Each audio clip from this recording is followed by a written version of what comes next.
Oko bank was this year, more computers, scanner, a fast home documentation. You will definitely find it at the bank. And because the evidence is being viewed, and when he say a 2 card to account soon, computer, I check say this, say Yamakosifuku.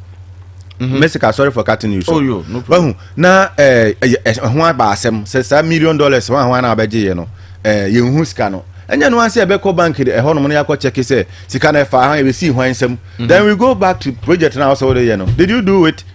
If it is no, a dear evidence of you here. One idea, Sikania demand, but fire, no, sending in Anafagana, dear brother. Exactly. Since I see I'm here. Now, some required transaction for bank. I buy this car, Bremen, some family bank, our bank, not a man. Chama inti so wachina bi abank sesa na abank ba sa transactions na me bank no bank ni records no ni nyina ho enti de na yem ni nyina enti na uja for say ba bia do ni de if persuade force but na nyana e ma na ka sa e bro na sem ne ye wa hu wontumi de wontumi started so all team free party faithfuls no wo nyina hu no mkokodu ekogu di and wrong thing CID headquarters no makogu money police for soldier for nkranya encounter hwe eye ona so omo bro Latif kra Latif multimedia omo bro no others omo sanya police for so ekonto na hwe Iyoko I had my own Moses Abo ono so I'll try and get his voice in the play. Na wutie na se moka na me dwuna am se me police na Moses ka mecho. So does it because you cannot come and tell me say na e dey no mo eye wo sankofo okura wo se ye demonstration na ye bo mo. This is bullshit. We are people and so what? We are this entity then. The fact is that we doesn't mean yes. For party na beto Ghana na Ghana ho. I don't know what see you. Say I'm doing on mine ho first. E jo no no hu say ya chi wontumi ana ya chi obi fufuro bi. Na wo so ukwa demonstration na police for bo you. I was say ya chi wo na ya bo. Anything on so kan. What say? The na ya wo ni say kai so obi di ni sika wa ma bi ani o. Chairman. Wa ma bi ani ono kwa na di ni sika. Say na wa ka me basis ya make say wontumi wo hia sympathy bia. Obi di ni sika wa ma. Wo say wo kwa do ready akote. Na wo kwa na ya chi we. Ya chi wa na o ye ndan. Obetimi afadi pa no ho akodam na ni pa ne me na me ka kire ono woni sika yes obetimi we be hu na akoye excuse my language foolish case na wo na okodi police ni atewo a obu police we say no o mko he footage na otu fie sa na abeche bo se sa ta o hwe ontumi ni po a no ko hunu wen enti enra on social media me hu ayi bebrebe say amanfo e kan say ono odi ni sika okumase ha no why na ono friend no as say our friend say Ghana for e mon sorry even some of the Ashantis including some party chairmen they are even angry say ono no odi ni sika no wan frɛ obi enti dey na wanya case a obeka kire obi say ni Ghana for nyina sorry o na say ni say enti ade a wo say ye ti ase ni say so obi ye NPP ni na say wodi sika bone na woni ne kwan papa so ne ye chi na enko support no enko ta na chi obi ye NDC ni no kodiska no odi ne kwan bonus na nya kwan papa so a enko support no ono odi ne sika wa ma enti ya che na me ya che no na mra ne nya dan eni that's all ono kwa na di ne sika wonya ne sika no sabi woni ne yere ne ma na busuafo pe na enjoy abusuan no kwa na nya busuafo nyina ho nukra family no no mo kwa na mo hwe enti wo kwa ya tama mo ko ayi se mo ko che ayi wontumi no hwe ono ani fie anim ho no se de ya hositie opon sika bebrebe ni nyina ekwan ya da ni fie nim secret and say at least omota na omota do mo kama no as a regional chairman no look at the nature of ni fie nim me wan the contract sama mo say na monye kwan monye we it is all about no and the family they make an artist it's a boy kwan no ho no mo a anim ho kakra gata bia na san da anim ho say ni fie anim ho kra ska beberebe o mo je ni nyina no wan fa bi kra san sie kwan kra da ho no kra enti mo ma ye ho sa oh no I was say pre e ma wo man ni di o man ni di ya yen so be di etimamofo ni be di but so man na ni ya ye ba bere o empayefo ni bi wono ma o mo ye selfish o mo ye mo nwono o mo dwe o mo nko o mo ho o mo dwen ye do nipa dodo ne de be ho nti na nura interview ba kwa ye no obi ka se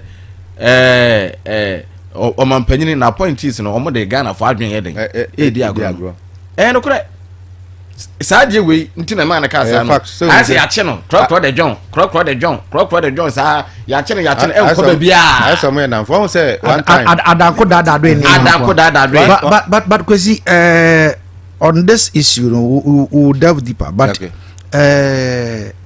adi bi kire ma dwene kakra okay menti ase say ya tifu also ya dollar akofom enura that I was reading something dollar na about single digit which is akopa ba be do be according to my be do be 9 asana bi ewura say sa niema we nyina akofom ka abo ya teso but still price of goods and services ni ejina yeah mema wa no nsi ade a obi a ka ho asem e wokrum I don't understand it because you're too much.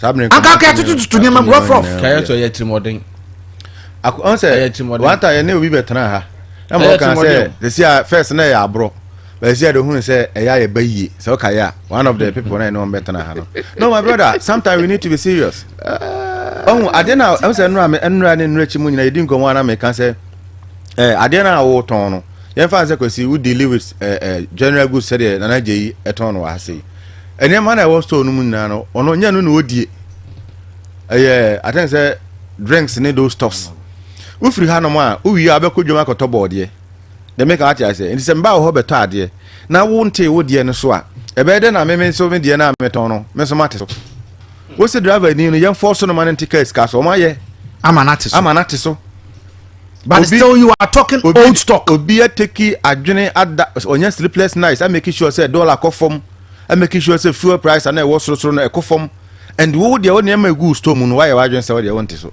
some of these things no emfa dollar ho hwe and emfa ayigbi ho hwe kwazi honorable Dominic Jesse MC Emma Sehuyo so municipal assembly sure.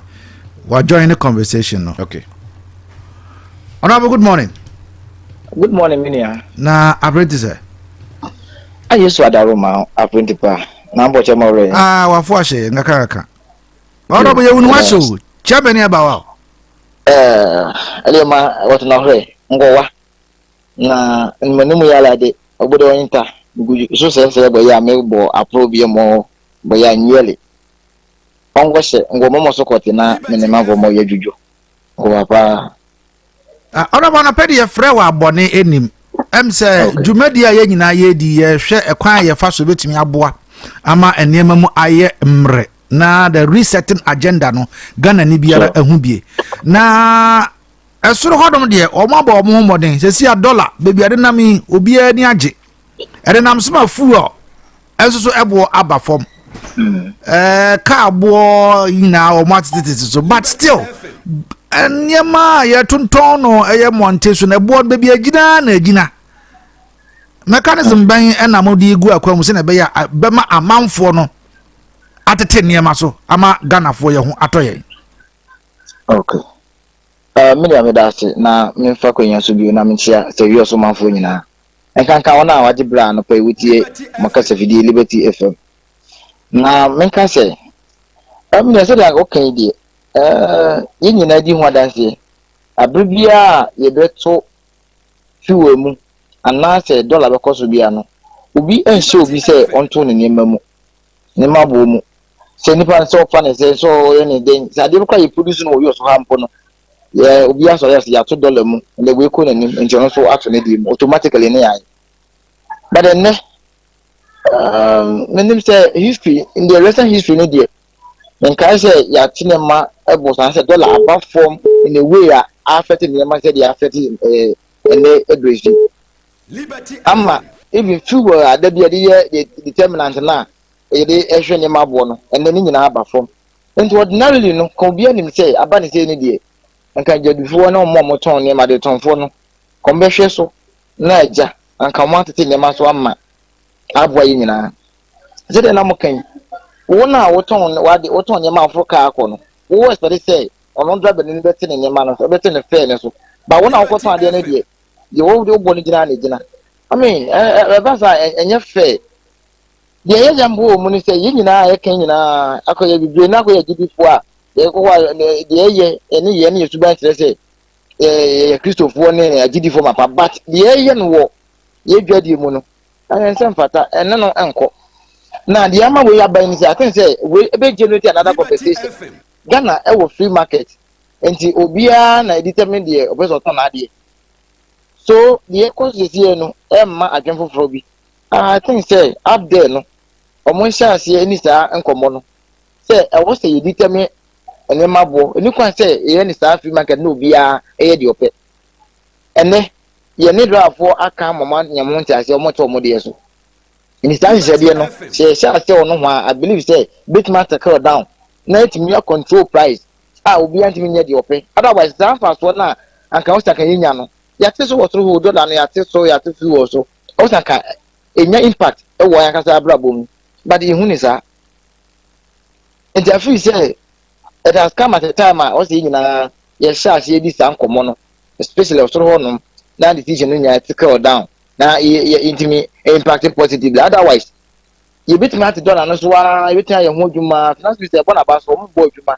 e bit me at so abedru ebia be 5 cities mo kra but ansha afaso no e ma ye manfo no ho so we no wake up call ma policy makers ni ye nyina say ye sha se di san komo no say ade bia ye ton anipa to bibia no eni kwa say nipa na oton no mom na determine price e mo yo say nya hye eto ho say yan share say en free bi mu a you bet $20 so but then kan kan no but ye nya positive impact bia so wake up call ma ye nyina but I feel say me fa fidie so na ma appeal to omo amoton ade no ejodifo ni nyina say omo hwe na omo nya hu bibi emfa mwa ye nyina nya omo nko an ye nyina because ko fa bana say yanto a uje de no nkoso o ton so na say yanto nkoso ya meton so anso ye nya bi mfa nya de o say de ye enti e besre omo da roma omo hwe de ye nyina ni nyina in the exercise of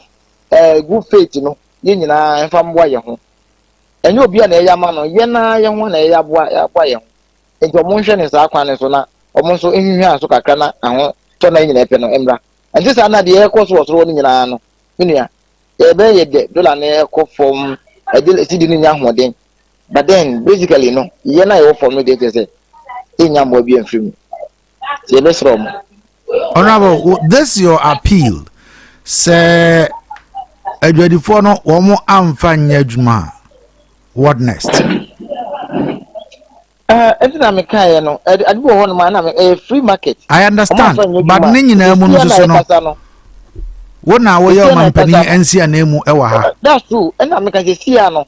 Mlabe na migina so. Timi be kan migina so kan say, oh, what do we say now turn until also turn say. Everything I make say, let's start another conversation. Now you determine price and you control prices of goods and services. And you can say you free side you.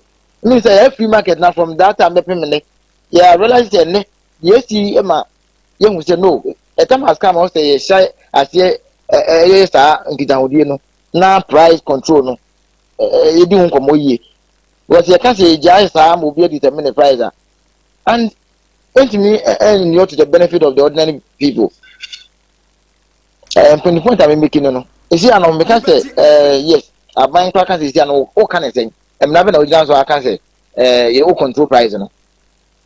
So I say say ladies and common me suggestion as a humble appeal to the policy makers. A time has come. Wake up call saying you know be say this and common na apply a control price of goods and services. Honorable na pay that. Na so that me. Honorable Dominic Jesse MC so he also which is quasi need the willpower. The issue is that Ghana for Yankasa no say abroad say who say who ya tan ye wana say do ya seven American o dwene ho hu de ekoso ene na America say see as o ton so bulu na also the other first na de beji a ene oba no be di biada okoba bi oba koto bi de yeah enti ya mo fa sa ade no so den en hye mutim so mo ne ma ne kofo mo a enyina ye ho bejo yen because I want to win the man 5 cities instead of be at 3 cities oba no so ba ko be kwa ko obi gina obi mo ho no aka che se mo no kra yente 5 cities na say mo yente 5 cities exactly ba aden yeah no ko to was it and no na say 3 days ko to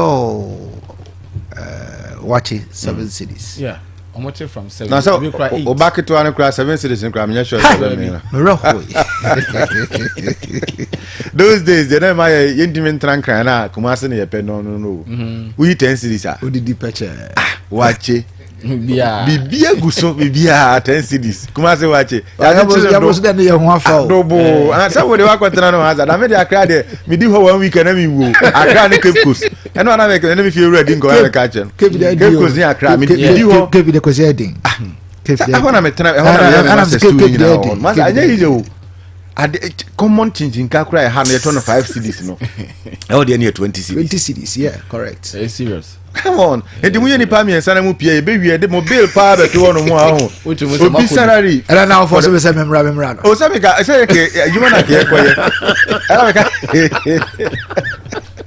ana microphone de o mako tena me no mo ho afa me de for 4 years na metena hoko school ni de me ka say me ho to me na me ready eye wa edi mi na ye kan ina say Ghana for ya dodo ye ho ne hu say o man ye yi a ye nyina ni ye mezi amwene ye ho ne ye hwe ne ma yi alright kwekwa na fe yango yeah kan so me da say na te say ne answer je ka no honorable akasa won say sisi Ghana ye ni control price wa ha enti do bia pe na oye and also emwa eye timoden ene ye monwono ena sabi bone ewo yitrim senya ne sa enka babia yadru pa ansroja na ye tono chese wodwen ho babia won chase babia dollar bedru fu ya teso nti ama drivers na so eyo mo exactly ena ye omo ya no drivers na so pesa me say eno secretary betna ka say nyina say na de bi mu ja no mu di o ebi mu gi 4 cities no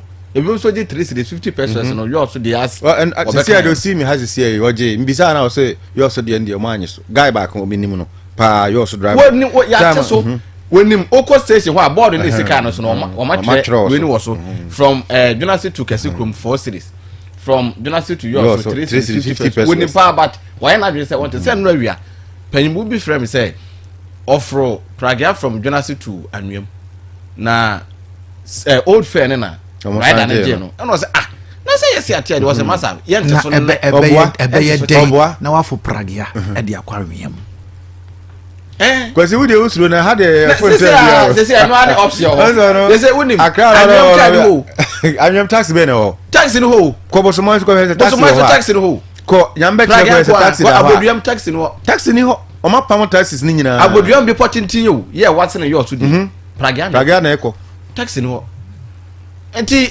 taxis na ho no anwumre na ma ko park ade chia na ma be start your long journey ada say boako and I say asanwe so na be kwai but say first time ride na kasa na ende and you sure you also sanya people na Sammy come up on taxi na wani nyina I am telling you Sammy ka taxi ba kukura ni you so na people nti and o ma kwan from the beginning o mo restricted o mo but then you were not here o restricted ma prage bia on frosoro ha nti na sa akra Sammy ga nyina ka taxi o ka taxi adwuma na gu da na yekoba bia o de me chata bi na o so won foro hwe wa o be so be fu eno na yefu eno na yefu because ata battery cost but also ba ke back cars na also bi no ho ba bia won kai no ha be foro yekoba bi ma chata ko edu o so won fo enti kai so me dey chat for no de make kan say ye besere ye nyina ye Ghana fo ye nwe ye ho ye so ye ho nsa na yentete ene maso na hotomra because this year dey say yantete ene maso sa bere na say adi sa kopija ne mu na cha say yankwa anya den amaw na cha say dwa fo na mo de mo ye den mo enjoy ya anya den ya enjoy benefit ba kon ya besere mo o mo te so mai alright Mr. Kawam na wasra me na praise ya me ko ma menye quick submission bi wa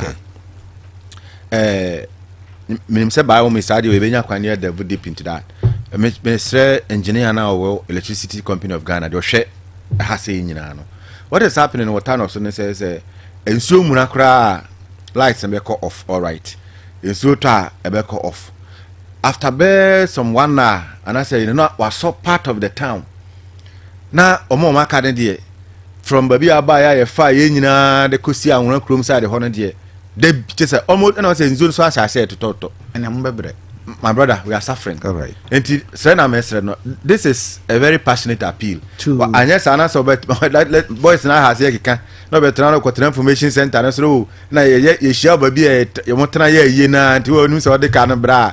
I heard and I said your mind the kind of first no. All right, Madam question Ponsansi. Ana pay akwanya no eto ho area ma also betumi join a conversation and ana pay 0536304072 and 0322296342. Hello, good morning. Good morning. Your call has been We put you on hold. Hello, good morning. Okay. 0536304072. Hello, good morning. That is I. Mpacho you. Woodin. Why not see the other system? Well, I am in Tewa some now. Can any into What's a bola? That was for Johnson as one. Bola. Bola ultra, you know, Bana, Johnson as one. What's a bola? I have an okay. National Galaxy Johnson or in Susa Johnson. In Susa Junction or Marsha Bola. What's a bola or Johnson as well? Okay, Medasi. Martin, I'm sure. All right, also bet to be Afre now the wagon chair Abe Boy Ewo Jumede. So Liberty 927. Good morning. Good morning, sir. Good evening, Wasem.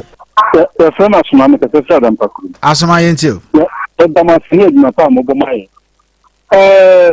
Driver for no, if you are a black chair. Musa driver for Nina, you know, tickets can so, company and balance, better so, we more in our room. And a man, no, Dika, we are now in Casanwa, Casay, this Amana form. Umudia agro. Sika become no more bumaba. So president also so who said you need to be a yabonia on cat. So abantu dano betina after no more cobodom to more. I know we now a man on coso. If you are Yana for say, in Yabutan, Muman come and now be a Montono. 0536 304072 0322296342. Hello, good morning. Good morning, sir. Ajam Pacho Udini wasem why? So again. Radio no kind form. Yo, Basmati. Kasai. The massive Makasha na more future on Ghana, especially yes, my hand. The message say, the Ponian of Nemo, what people to be if I am pretty for you, but my money chamo, but there's any before I'm not on yes, so now I'm teaching you much more near Benno, if you are more thing or half. People are talking with the massive. Hello, good morning. Good morning. Woody, any WhatsApp? But you're through what the children go to call it the view of Thanos, and I'm Casa free. Oh, church, Kojo Collins. Hey, brother. Kojo. Oh, nice one. Good to hear you. Yeah. All right, you too. Yeah, I was a case car on some American. You too. I was a case car on Kagia for a day. Who someone was over the own price of their mind. Who someone was a pay from our price of mine. It's a better. 7 months, my uncle wants to cry. Now, own queer. This guy, you also could do well. Texas in Africa. About a time so, the 5 one. It's not where I got Plagiana Yajuma. I won't conclude the 20 years. It said, Plagiana answers one of a fur, Yababum, no man to be heard and conquer. Emma, Adriana, so I saw no Gumuno, Adriana, I have a budget, but also $1 at all. Over. Mumanga sent you a home. Now, yeah, I need to be. I'm where ya brabo mu je de abani de ya enye da bedasi. All right, Mr. Medasi, Ocheche ni Kojo Collins, Nyame Israel. Hello, good morning. Morning, Kayato. Ajam Pacho Udini was a boy. Kaya so me pacha Barnabas nyem do Futa. All right, Barnabas yenti from Futa. Me pacha Futa Freddy no yante passion. Mate. Because Kahadaba for the still no moji AC no. So me say asa passion. And after that for no omo association no mo yani na mo nte passion so because high ye fuko dupe na kumba ye passion no old one na yes all right, yes, you're that's it. Nyamin Shaw 0536304072 Good morning. Good morning. The Pajodin was it? Ajati, Amankaku. Ajaintil. You want to play the Bedemas, the Dimapa, with the message man of Mangana. And I told Mecha to and to Namacha, Yurachita. Massa, Yakoso Mangana Monofa, airtime.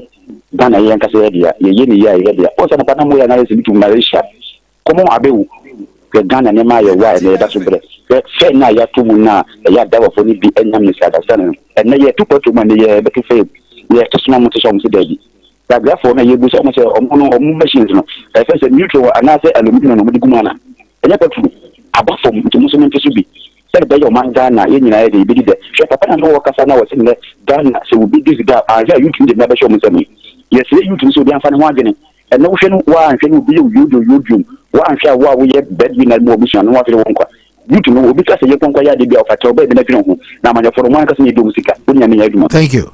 0536304072 Good morning. Good morning. Me pacho udini was about. So the bar for Mr. Fisher. All right, aja yentil. Sataka yaso. Me ye me say o man bi o ha e friend heaven father na na ni no obi tuna ko bi. Because ajungoni e hye tinu ma. Ya kilo say so 15% this year so. How much is so 5 CB which is 5%. When we put things are so officers mean now almost so mbobra nti bebre na investment prabiani abi na the officers here far with you nti who is going to enforce that law? That is my question this morning. Yeah, that's it. Nyamin Shira ono so question no 0536304072 Hello, good morning. Morning. Me pacho udini was about aja. Kayasu Mr. Kofi ni say yasanso. All right, Mr. Kofi mi ntio.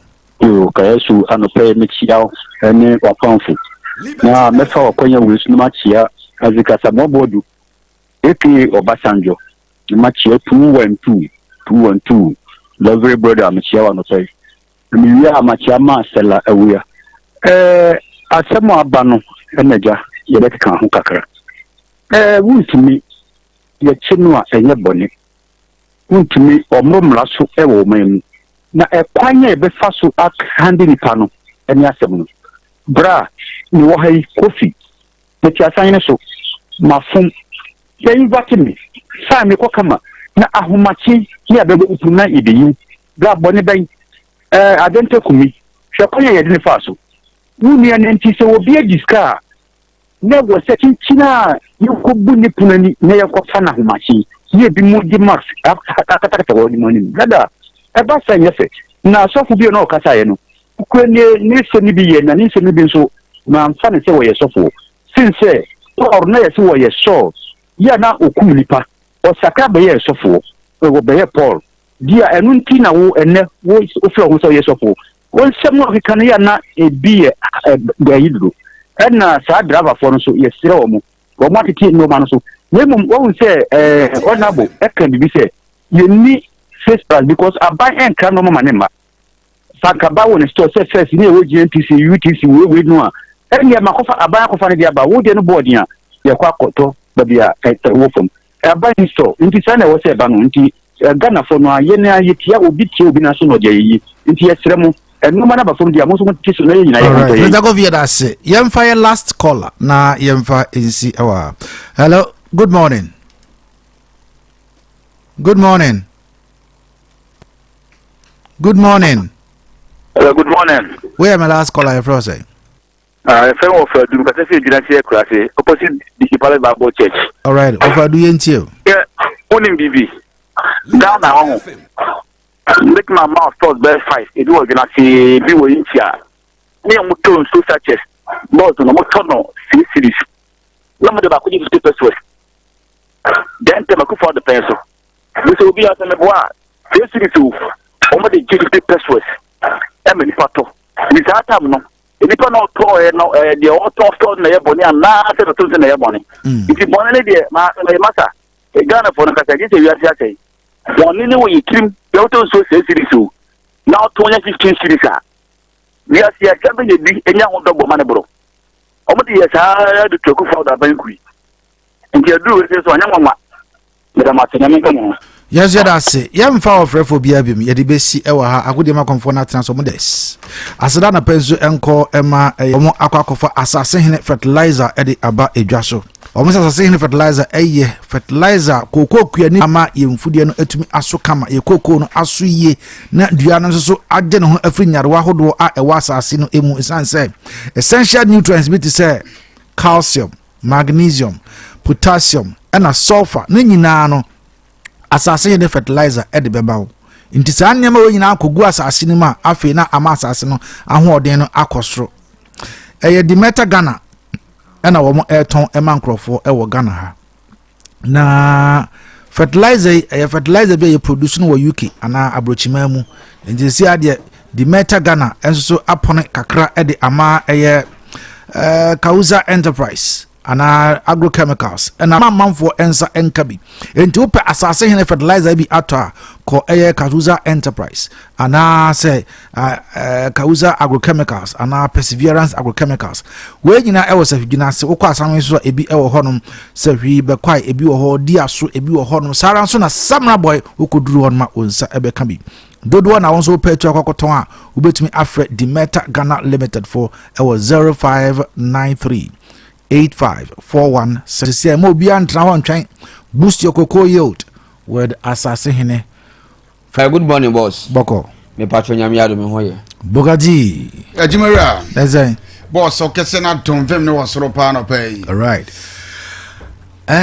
boss anopay die enura hene ekoye enura yanko ba bia amfa e fa ne sen ho patro bo no oh na shemi Jose eni je se yakoma na shemi no eni je se wa yada na yada oban bofo bi na ebo ya oban the best team in the world right the now. The best team in the world. The Bushado House. Chelsea. Oh. And Bushado House no mama bolo. And no Chelsea na boy. This one go lose sa. Bushado House magu. Say gunti say we na. Yeah, Chelsea. The boss yanko we. Yeah. Oko baby a ho da. Ore ho da Chelsea. Yeah. Chelsea. Team emu de. Oko baby nso so a. Say oko to anwa maybe gallon yellow yi ababi abe 500 Ghana. Be 2,000. Never ye. Asem ha adwe. Raba ni kotia. Na mo so betan de ke mo so won tene de so. Asem ye ni kan ka na. Asem ha because no me hwe video bi mate ni bi. The passengers for na see no mo di na chi na ni eja. Yeah, and no. Nya asem ko to. Akra do mu go mo, akra do. Aha no say trotto ni nya adwuma. Yes. By say trotto na ka taxi me no ni taka. Asem ye ni o. Bon so de akra no kuma se de ya. Ho trotto ni adwuma, trotto ye adwuma kama trotto drivers betumi na twea. Ba ha de taxi na wo no mo nam. Etiama amana ye dice kakra. Oh, e ha twen. But obi asante. Ese bi ni se ase atre adena boka na pampam. Yeah. Eti ebe kakra no. Ghana say obia ani da ho no mo. There will be a time, but 10 years later Ghana, they see what those countries now. You be able to my Professor. Same penny farm for Professor Tobo. Baby, on am na hot. Oh. Some man now na kasa me pere number me pese me drum ko ni bi. Omo ya sofo. Ono ye kasa mafo. O de nya hwe se me nya sofo ba me join. Okay. So omo ina pe mani ye nya pe mani pese me omo fa me nka ko no. All right. Because say nya omo sabe me forward omo press statement na ma me forward ma me obukati number me forward ma bukati sisi na eya waje na omo number na ho ha me frɛ na wa frɛ yes why because o man yi na epo se bro bi e ba ye se o man nye ye na opani nti ase be sem se ye ye hu sa de na ko ye nya ye kum ye afi de funu na bi e se o ati ase because e ha dwen o man no ye nhwe ya o man ko bugati me forward ya ma ha eya na bugaji So bedwan. Bedwan. Bugade me no wa. Hwe. Oman ye peniye. Mafori ama bugade. Nice. Let me shout. All right. Let me shout. You be from. All right. Nice one. You be the best team of the season. Best team of the moment. Ene no kwa. You be the hu kom. Ene no kwa me me shiftment. David. Go straight for Chelsea hu asem kwa. The best. All right, I was for and a Thursday, Trouble Thursday, and you're transing. Yeri, I couldn't move something the pana, and you are also at me. I come and work Ghana. I hear Blasters Echo Boy game, and any man call Mr. Boache Father Bugatti. What a SMP, and so about any man swat to me. Come on, work Chelsea Timno, and so boy gamer. Now, Otim Sanya Sanketa against a real Betisa. Now, and what Chelsea pay pie game Nishas. Na enkofei adikan akwahye ko pema yere fa de ntoto na yenko enim sara nya start de na ya start na yenko enim na mempia so tibia kama enso ho na enu Chelsea team no na anu den efa dikan na Chelsea da form e kaba ko a na Chelsea entementien enti na emu ahyehyehye adema Chelsea team no na amanfo ahyase efefe ana na prof game results say and yes munya bote game no afeni ya hyase ya bo first for wie enema enso enkonkan former Chelsea na mamo umpo enema enso betemi atentem ampa na first for ya wie Chelsea tafome akabako na Chelsea ya nia prepa na pepa na game ne kwanepa na enua abantia ye for Abdel Abdel Azazuli one and the shed the only goal Tima ye friend Chelsea aye Rebel Isco and ya sis Antimano a first Simiano abantia for Enzo Fernandes Kopama ya sis Antimano what to Paul Edward Kama on the 70th minute abantia ya fake Kopama Eso Samson ya sisa Antima Nicholas Jansi was sent to Paul Edward abantia ye friend Ayetesa ho eya sis Antima abantia ye friend Jera Santo one sort of bomb Edward Kama Enzo Fernandes ya sis Edward abantia ye friend Kaiseido and one sort of bomb Edward Kemiano na Chelsea Enzo anything by 4 goals to settle 80 enemy front so na 81 time na I was at Chelsea Enzo enemy trophies no na nya saketa kotim say yes ani general Enzo pa ani general den na Chelsea team ni and the so called face pokuna what team said that's for captain fantastic Pantia your favorite James no 2025 and it's a season no ya nya team your friend Chelsea I conference league no Chelsea Enzo temiatin and the see now so anyone so to be akoye Tima ye fair Chelsea and the Chelsea team no say which conference automatically what qualify was so tempo and Chelsea and Europa League and Chelsea are qualify and we win for Champions League Amazon so qualify and so Europa League entirety Chelsea be for Champions and Europa League Chelsea be talking and channel kakre fopa ya mete WhatsApp and so timao and we tumani so and ya saketwa and after game no na I was omuni take kamaka 80 fa sakolo man to sumami na yentira hon kamo peria ye fe Enzo Maresca coach tima ye fe Chelsea no after game no momi ye Chelsea ba wale to ja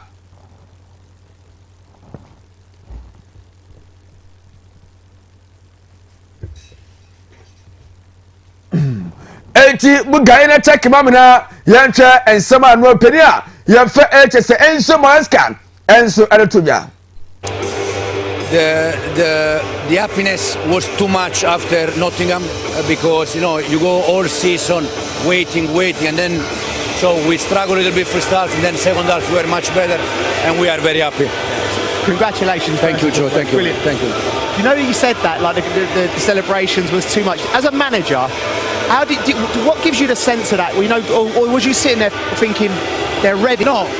The message after Nottingham has been get a little bit, and then I think second half we were playing much better. We were more. Yeah. The process was good, but also was to attacking behind. And first half we just tried to play without attacking behind. I think that the team looked so together now. Two things we noticed.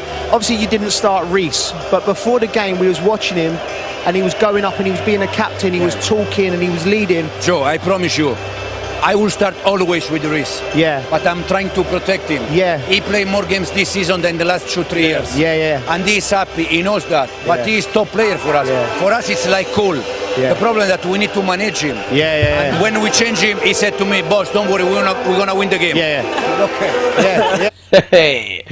Eti enu ani jere ten openia ye fe Enzo Maresca coach Tima ye fe eye Chelsea enu na otim sanu te wase ani jere shall from eye time wamo ekwohye team ye fe Nottingham Forest ema Chelsea so to be qualify Champions League nyamia team aye next season eti wase ho ena ni jere enso shase edi fia me tell some enso team e timade so nya saketa fa player of the moment Kopama for to somami na yendi Kopama nkamo after game Kopama ekasai. Cole, can you talk us through your 2 assists and how they changed the game? Yeah, I was just sick of getting the ball and going backwards and sideways, so I thought when I next get the ball, I'm just gonna go, and yeah, it worked. How does tonight? On that, please, Cole. Can you have some more detail on that, please? Which one? The first one, actually. The first one, I just remember there's a bit of space, so I was chopping and changing, and I seen Enzo running, and yeah, I just put it over the top. And the second one? Eti wey ayan kamo ya panche fe ayeko pama enso kwatia mete wasam enso temao ewa twibade so anya saketaka eti noa na nyina eye Chelsea sanse Chelsea team no anwode Chelsea team anwode nti anya saketaka ani banso team akoye antemo team na ye fe eye Chelsea mete wasaron enso temao ewa twibade so anya saketaka eti no enso kama mete wasam enso temao ewa twibade so momiente celebration kakra anu after game no na e was a Chelsea Nako supporters travel all the way from England and to Manchester, Poland. 18 players now, airport supporters now, and Thomas Empomusam and so Timamo. 85 first videos not to Swami. Na yente a yesterday for you and so a quite enemy for first videos or pictures now at Swami. They have won the UEFA Conference League. A superb second half performance have helped turn this round as Pellegrini's former assistant Enzo Maresca conquers him in Wrocław, Poland. The first title of the Maresca era, the first title, Gary, for this era of Chelsea team. Incredible turnaround. Maresca talked about this young developing team having to learn to win ugly. But the moments of quality that we saw tonight were not ugly, they were beautiful from Parma. Anthony, despite his starring role on loan at Betis since leaving Manchester United, couldn't conjure up the magic. Nicholas Jackson with a goal for 2-1. After the equaliser from Fernandes, Sancho and Caicedo late on as it finishes Real Betis 1, Chelsea 4. Yes, thanks Rob and thanks Gary. Well, Chelsea have finished strong. The 4 goals coming in. Eti wey ense kakra enwa after game no enu so chese commentators ni nyina na ochese ni je no ene je chese obia enso discovery chese as a best team enya saketo na yenti Highland kakra na yembobo enwe na yemfasa Bugatti enfa fisam enso ntreso yenti Highland ense kakra eti ye pana ye ponte utasana enyama enso atime ka wala ntrabe from na so boa te pepe Highland now I was see a team tira Chelsea koyan Chelsea coast no enso faso bae na enyama enso atime ayeka ba etie Highlight na enko yenimo. Nice link up play again and a good save by Jurgensen. Betis really are on top City ground. The hardest running now, I don't blame him really. Still inverts. So he leaves it. Lots in the box to aim at. And it was wayward in the end. No doubt Betis have settled the better here. Yeah. Zalzuli. Great finish. Madueke.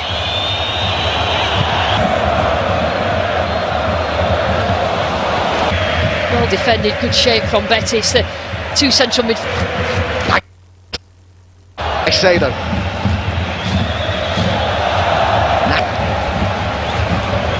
Eti kaka ensoronti for me to suma me na me fasina yenko enim sa na bia nso etimi enya kabayeti ene sesia de fitima ye fe Bayern Munich asoye pansana ana pantia ye fe Jonathan Tah waronso omunso betima announce na kama na waronso ba na opesia kan tebatima ye fe aye Bayern Munich no na enema enso ati awie pe from tima ye fe Bayern Leverkusen eti Jonathan Tah ena onosoro ena nyamia dwanesese wo kokko patuma ediba tiba ye fen aye tesen aye Bayern Munich no na enema enso tibe kama enya secretary fadia kanto to so na memfa se be pianso etinye kama na wenu buga yes sir de da so no ye fen woni be hu kena na so wonan pa de pema enso oda we Anthony na wonam trophy ne ho wo ye bema fadwane eno so obekuye da bi wo ye bema trophy fadwane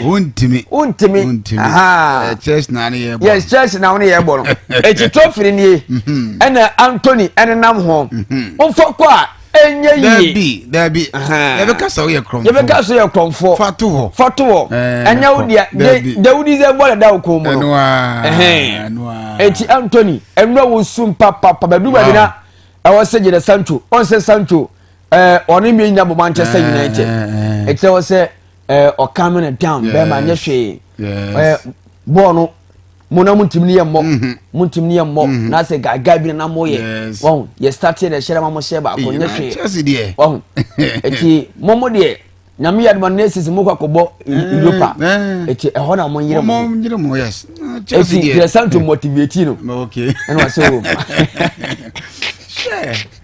Anthony na bo tre why na bo tre na isco akokra na bo to wadi Champions League Conference League Chelsea for beji eno so wani abre wadi Champions League more eti adentina Conference League Chelsea for nkodai e ba beji Elusuwani abrisku ya ntwema wo eti amfa eno ka se ye shake game na se na first half ye be wu se Betis for dominate second half no na omobre enkwakwa fo nko a eti second half Chelsea nkwada no be den na be dominate eno mpa mu na no wode o sa so ka che Italian coach at the Chelsea cup final, no matter how it is. I was a Chelsea G. And to one about 4-1.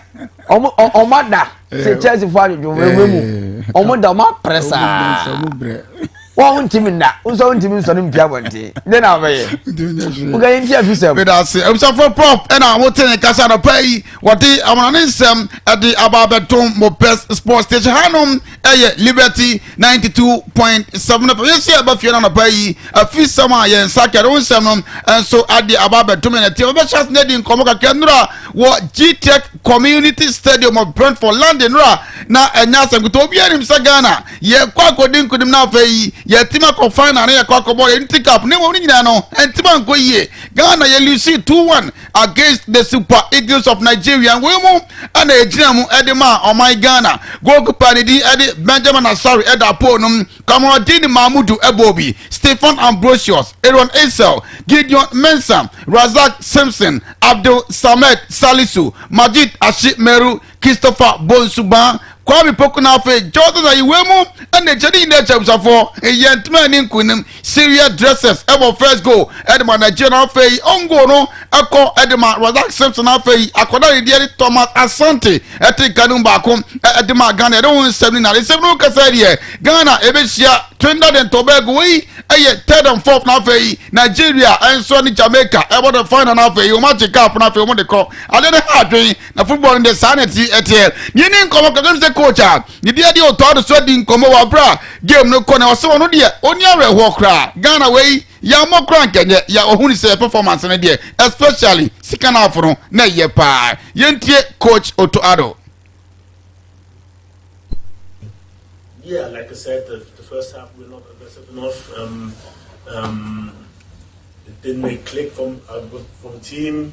Like I said, it's not always easy, especially if we haven't played that often together.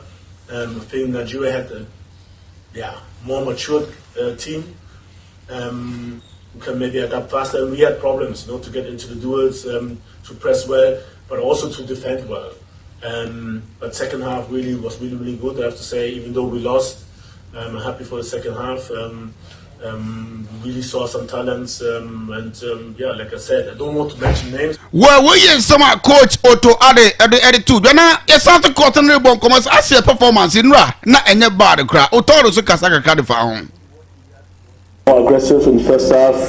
One of the duels created chances, and we were not really there, and this was really disappointing. I think after the half we were not aggressive enough. It didn't make click from the team. Like I said, it's not always easy, especially if we haven't played that often together. I think Nigeria had a more mature team who can maybe adapt faster. And we had problems, to get into the duels, to press well, but also to defend well. But second half was really good. I have to say, even though I think it's great to have the opportunity to unite, to have this kind of a tournament, to get together. You saw the joy on the stands, and people. I think London has a great. Well, we hear some coach Otto Ade too. Biana was also the supporters na see year pass. No free teaching bench team that or the abasibodi the ma won pa yintie coach Otto Ade. The second half, we've had the full support.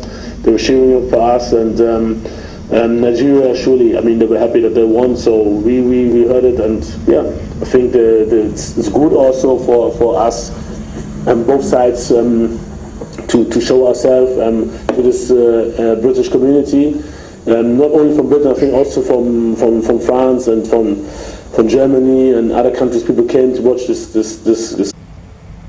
Well, we hear some coach Otto Ade too. Biana no, na ye opening back one ye the shake traffic sienu ono ne the Ghana Football Association communications team member.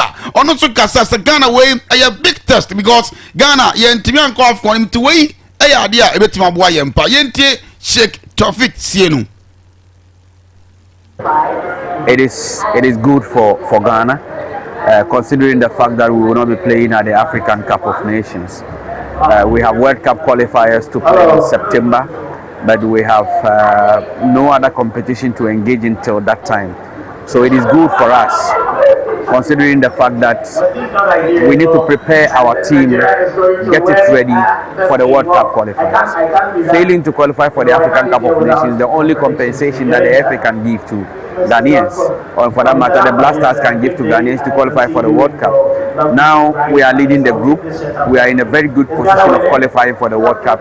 We just have to, maintain the momentum, keep the pace, make sure we have that agenda on course. And games of this nature are really helpful. It helps the coach to know which players will be ready. In case the first team players are not available. Clearly, you can see that the coach is trying to use other players other than those we. Also for some check topic CN1 the Ghana Football Association communications team member at the two after the game and they don't want some no and so at the Benet. Not him some Ghana. The law from them side the lamp for the tell for the law from here dead Ghana because Omusa Ghana for now a break game no a corner where the supporters are Wontumi kwata teams na chini na no e kasa Ghana na for Nigeria supporters na kasa piente one ne kakra. I think Nigeria were definitely way stronger in the first half. I think we really dominated. I think Ghana did put a better foot forward in the second half. They had a few chances. They got one goal. Fortunately, the second chance, they didn't quite make it. But yeah, what do you guys think? Yeah, man. I think it was a game of two halves. Obviously, Nigeria were 2-up. Ghana put a lot of pressure on us. The subs in the second half by Nigeria didn't really have any impact. And I don't know his name, apologies, but number 22, right winger for Ghana, he was really doing his thing, creating. IU was doing his thing as well. But obviously, come on, man. Nigeria know they carried us, man. Yeah, it was a good game. Game in two halves. Nigeria defended resolutely in the second half, made some good blocks, some good saves in the second half, and we managed to get over the line. But 22 of Ghana, trouble, wahala, big time, great player. But ultimately, what matters is that who won. I believe we were the better team on the pitch. They just got like a lucky goal because the guy were tired and they were just trying to manage it. But listen, we could have scored the third goal, the whistle offside, and then they didn't call the penalty. That we could have won like 3 or 4-0. Ghana, they're trash. Asking Ghana about the game. About the game, bro. We play the game today. We play all the game. I don't know what happened. We play all the game, especially the first 30 minutes when you got 2 goals. Right? We play all the game. I don't know what happened. These guys. What we support you not game across the supporters' reaction and pay. You don't want something and the banana come kakra. Our actress and the other Juliet Ibrahim now. Oba we actress we sini enwa ono so de ne wonyam tim kota adwumade na chi o wie game na obisa for eni oba no de bon komo kakra o tsetre mu ono so de ohun ye o sa game nim.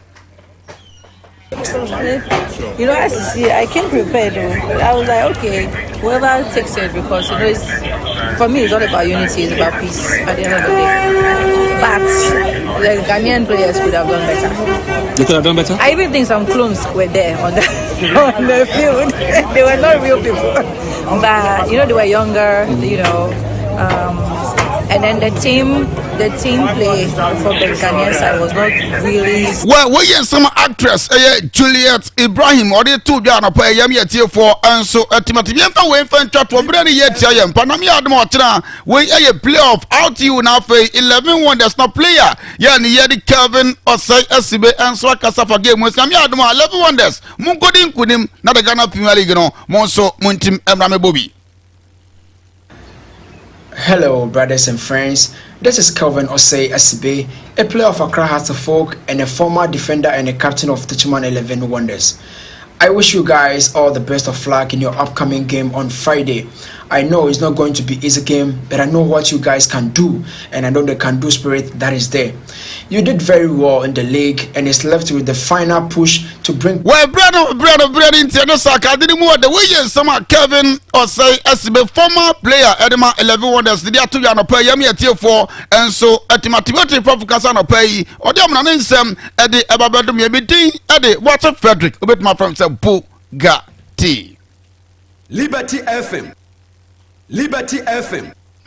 Abuja yamfa asida emfa ma agudie ma comfort so body agudie bu nsem de ebra yen na anapay we se we shareholder ewo Ghana Commercial Bank Mr. TME Ghana Commercial Bank ese yen kankyere womo ene womo edin sa woso a womo shares ewo bank de what say your trusted financial partner Ghana Commercial Bank GCB ese we obia nim se womo de womo ye banka wo de wo ho ekodon womo a obi bia eda nakwamu anunti womo shares ewo Ghana Commercial Bank hono bank no ese senia beya wo wajapade a wodi agya wo no behwe so ama na tumi aso abapa ede ama na bibia atumi akoyeri nti no womo say bra na wo information a ewo wo mo aso ye no behwe na ye mu ensakraye kakra esanse ebi mu wo ho a wo pese bank no ene wudi nkomo kra gye bank no ede nkomo no ekokosi obi so ansana ababa besi wo so bank ne so wo mo empenesa wo mpese wo mo ne wankasa eye business ahodo wo mo ne wo eye ni nyinara enti wo shares na wo Ghana Commercial Bank no wo mo semenka cho so wo accurate information e wo bank hodoma eboa wo mo emankita hudi a wo mo ne wo edie no etumi ewie peye na eye kama anunti wo mo bia kwanya ede ato ede ama obi biara se obetumi update eye na information and records a ewo eye bank na aso eye enti wo mo de kwanya ede ato ede ama se wo so bra na be update o records obi wo honoma ni bibia wie peye bank no pese wo ne din sa wo so a je se wo mo efre ekokosi obi so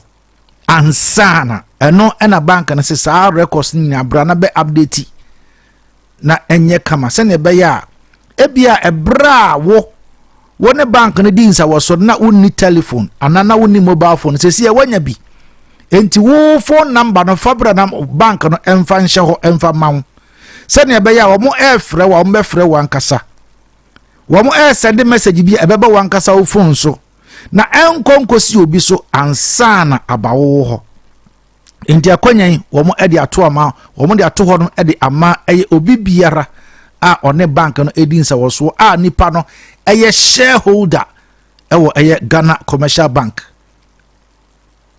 enti se wo temenka ena akwanya no enie ko eye Ghana Commercial Bank asoye bia mu se oba update wo records wo mo ebehwe na wo mo aboa wo wobetumi nso access eye wo mo website no www.gcbbank.com.gh ana wo mo ewo eye shareholders portal edon so wobetumi akoso na wakwa so wakwa update eye ubibia ewo ho eno no eye ep.gcblimited.com.98/shareholders portal eno no so okoso a wo mbetumi aboa ama eye ho records no wa update ni nyina ewo ho enti we shareholder na wo Ghana Commercial Bank akwanya no enie wo mpese nkitahudie bia no wo ne wo edia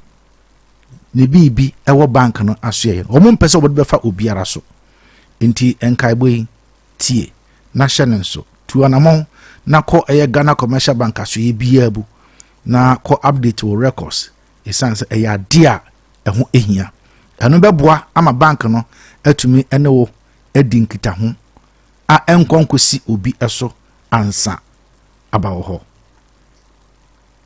Liberty FM. Adia yapa ne se woni namfofo ahia na yaka asem a ese na wontimi nsire bi saa asem ya bi neto ebra na mese aye yellowish color bia onhu nani so kra yi me the toothpaste ahodo a wobi ase nyia twi mese na mese entime nya fita ase de me pɛ no ko sisa madamfo bi a kyerɛ me Active Point Dental Clinic na bra me duru ha na me hu se me haw no to nyina atwa do hwere ba ko pɛntem mese na aye fita yi sese metime sere e wo ba bia mekobia obi bia nso wo medical condition bia amana nya yellow teeth brown teeth and a green teeth no Active Point Dental Clinic ewo hu nimdia won betia ma o se no asan ye fitaa biem wo san wo teeth whitening home kit and a medicated foam toothpaste teeth whitening pen and betimi dia mo wakofie na wakoto aso use hwehwe Active Point Dental Clinic ewo danyame omo be ultimate FM nchen ho a obwase Dunkwa Junction 9 miles kwa no so sunwane OA bus terminal omni Cocoa House dinche ni mu search Genesis GPRTU market ho self filling station inside and afre 032239682 and 0554571779 Active Point Dental Clinic. Get a whiter teeth in just a day.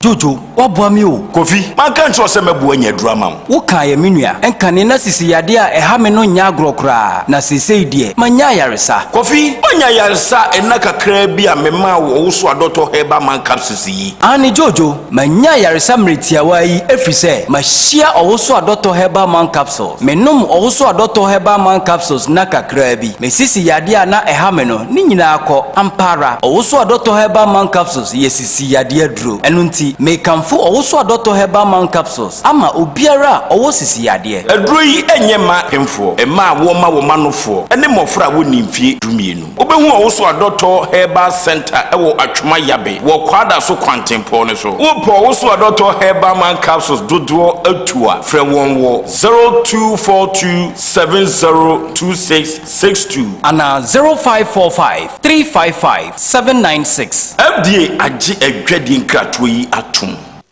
Hello, Ghana for bills are coming home mo. Bills set 2025 idea. Any da so wo homo bia wote wokwa. Oni ejuma ye. Enti fa weni tre bills na beje loan na wo betimi dia ye wa wajuma. We ye loan don't come. Won ya shio. Ye wo hia ne wo Ghana card. Ehwa na won saka usika. Na se we obi a we ye wa wajuma wo pese wo tremu. Ana se we ejuma ni a wo jibosomi aketua. And your bill se bray na beje loan na. Wumfa bibia siawoa collateral anase deposit wuhiemu bia enti afidie bills se obi a woni adwuma bia ye ubetumi abeji loan don kominu bi na se wotena fie na wanya sika no bi dia eye wow enti fra bills se sia e wo 0596 920 833 ana 0302 200 390 na wetumi achia wo bills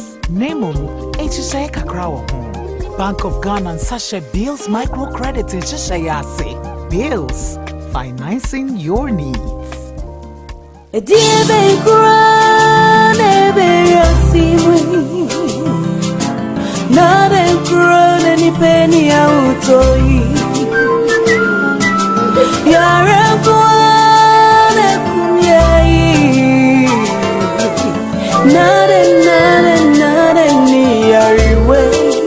Malaria fever, Montabia, typhoid fever, Montabia, body and menstrual pain, Montabia, cold and jointed, Montabia, loss of appetite, Montabia, Montabia, say a kunua, Montabia, Wonam Yawuya, Montabia, Onumatuna sound to me.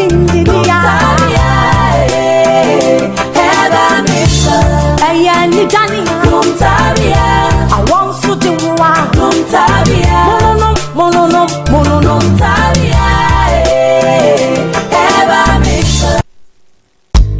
Telecel cash na what transfer charges are. Enter from Simbia or Ghana. For Telecel cash, send the keke. SSO sort out to old boy. Send the keke. Wakanchimano Beleo. Send the keke. A merchant payment. Send the keke. Call all networks. T-Cash agents in Swatchi Babia. Upesa Otoniema 1212B. Send the keke. Nani Simbia Rano. T-Cash to T-Cash transfers. That's why you're free. Our Telecel play app neso. T-Cash. Kwaya bambo. Ufa so send Sikako networks ni naso. Any baby wadi mobile money di juma. Dial *110# na send sika. Ninya charges enter from Simbiara. Ana Telecel play app no. Na fa send sika kwa T-Cash wallet so kwa. Telecel cash. Send the keke. Me ba junior mengro mabra wo pai. Na wani na adi a woje oba grossa no na adi a wonyame nam dota mu a owo personality natural health care so aye eno na di bani je say o peske awo hu nsem de otenete se wo kase mu obuo o prostate aye kese ama onya dwonso mu amanuhunu ana empaso mroyo say yes stroke diabetes hepatitis B pressure 60 yade afichi kroma amanuhunu enam yade hodo ene yade bia wo ne se wa na me di oluman eni ole di kwa check up owo mfidie pa me ye na adomatri ko ani na nse mi double no o ni sen hey I'll grow him oba o pese o hips anase o to eya akese ye ye nwo adwuma sanso ene se stretch marks ajo we di aboso a eno nso ye yi free ho berima obema so na pese o pagyamu no bra ye be pagyamu ama obehu peske ewo Accra La Paz Nyameche Junction ye o Crown Prince School no achiwa Kumasi G runabout Medila Bajiwope BNI There's a human bank woman Sario so empomam ye Church of Pentecost any din hwanimu Takwa Roman stores opposite Zenith Bank Sunyai Ofri Kumasi KOTOKO house Rex ye Total filling station no din hwanimu Fre Peske 055 773 8555 Peske quality hair Ude no sir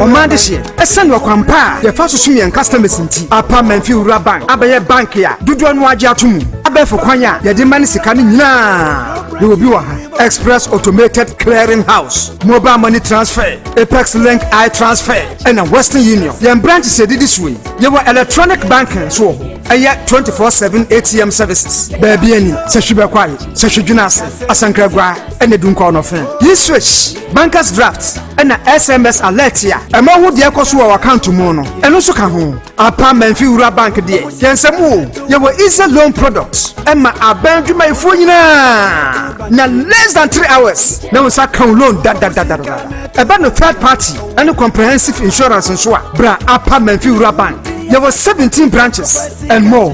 Asankragwa, Aguna Memfi, Sashi Junasi, Sashi Yoso, Sashi Bekwai, Sashi Quantomra, Dunkono Fin, Diaso, BNI, Swamada Diaso, Yukwa Himai, Denchira Subin, Wasadabo, Aja Kamansu, Sashi Zaura, Awasu, and a full cry, and Swaba Sashi Asampane, and near Mediga, Nemfasu Boom, and Bro Sikaso, the head office, our San Kwasu, Freyan 0243 116 966, and 0244 948 600, Afi 0549 040 570, Upper Menfi Urabank. Yeni mu fretete apa menfi uraban ya sumoda yesi e badia banki bia kade Mira, na what did you read? Ani, mama pa. Oh, the kakraka home with do wiase. What do you wait to know? Oh, BNI hope you. Hey, ejimi na mini na unim madam for ba me check kakra do the excuse me kakra why? Yes, my love. Hey, dey na asie. Enye wife free na. Usisi yare ene kokonti. You wan fa wonye hwe no. Ani o, misisi yare nti. Na mama be ade so akra ma no. Na uka se wo kire me otwea herbal powder. Sa me nom no. Otwea herbal powder. Enu na aboa me yi misisi yare ni nyina free ho no mo a. Ti se mitimi koto sori a. Ma ye fire wo ba no. Wo bo me mrane sa no. Afed wo sa mrane. Otwea. Wanga sa beba. Otwea herbal powder. He, eba sisi yare no msa no dia. Eyedwuma pa. Enkanso apemfo abata wo ma manufo. Ene nkwada wo nimfie dumienu de won ka ho. Wo padudu otwea. Divine Hope Herbal Center. Swami Kumasi. Free 059 156 5557 and 0551 228 281. And abenya bi so pharmacy herbal and over the counter medicine shops. And afenso ubenya bi o Matt Herbal opposite MTN office Jonase Esther Ata Pharmacy at Shell Filling Station Juana Asamoah Asarenso Philomena Fosua Herbal and Pharmacy Buanak Herbal Bekwai Otria Herbal Powder me say one kasa beba FDA aje dwedi nkratu yatum. Esiane kaja ya seja Mira se say de min sumi bi afai de ameme edan ba kwa ye behan ye na say otena say de min sumi bi yo be ye bia enye fiere yi fe ba ye pa wo pampam no na din sha na ye hye wo na se fiere anye wo se ya emma wo tirim se wo besi dan na fiere bi tete wa comfort ata 68 enterprise na se ma fia ba store se obema onyoma wo de besi wo fie na wo so wonya ba bi du tiato na mpanifo se wonya ba bi du tiato na brabo na no comfort ata 68 enterprise anasa mafia basto to adanse hu nyoma ni nyina bi ahyase ko se awie it say cement iron rod wheelbarrow pickers shovel hammer carpenter for so yanyi mu ma your foreign plywood a betimi dey your kitchen cabinet wardrobe and your design plywood a betimi dey your ceiling na fese na so bo pop ni wi a plywood e be ma won ade show tv na chi ebi ho stickers design bi leather and material papa ye dey yankonya asande yampa leather ye dey leather pragia enkonya ene kan so dey glue ye 99 and a top band carpenter for so mutusu ni nyina bi wo ho ene de mo de ye adwuma ye sa wo paint na hodo ni nyina bi be say home paint DTM paint flamingo oil paint and a local paint foreign paint so ho no so kala wo pe no me amese de ma wona spray car so ye de mo paint ni bi aba ye super shine harder clear ene de keke ho wutimi display funa kan na so se wo de ni wi a ya ma won tanse papa wo de bow down so mosquito net black and blue wire mesh padlock alarm de and a high security na sa da ofia woni a comfort kwanta mobile comfort at 68 enterprise anasa mafia basto ama masimi fie na asidanka mi fiura wotete me sakanyo no ankama enchira nkorwe comfort at 68 enterprise anasa mafia basto e wasa hudwinase nana dick filling station wa fe manager nana pia e wasa homatrufo we so 0541 087624 afiwe mafia basto nti tenant bia besini fie Liberty FM.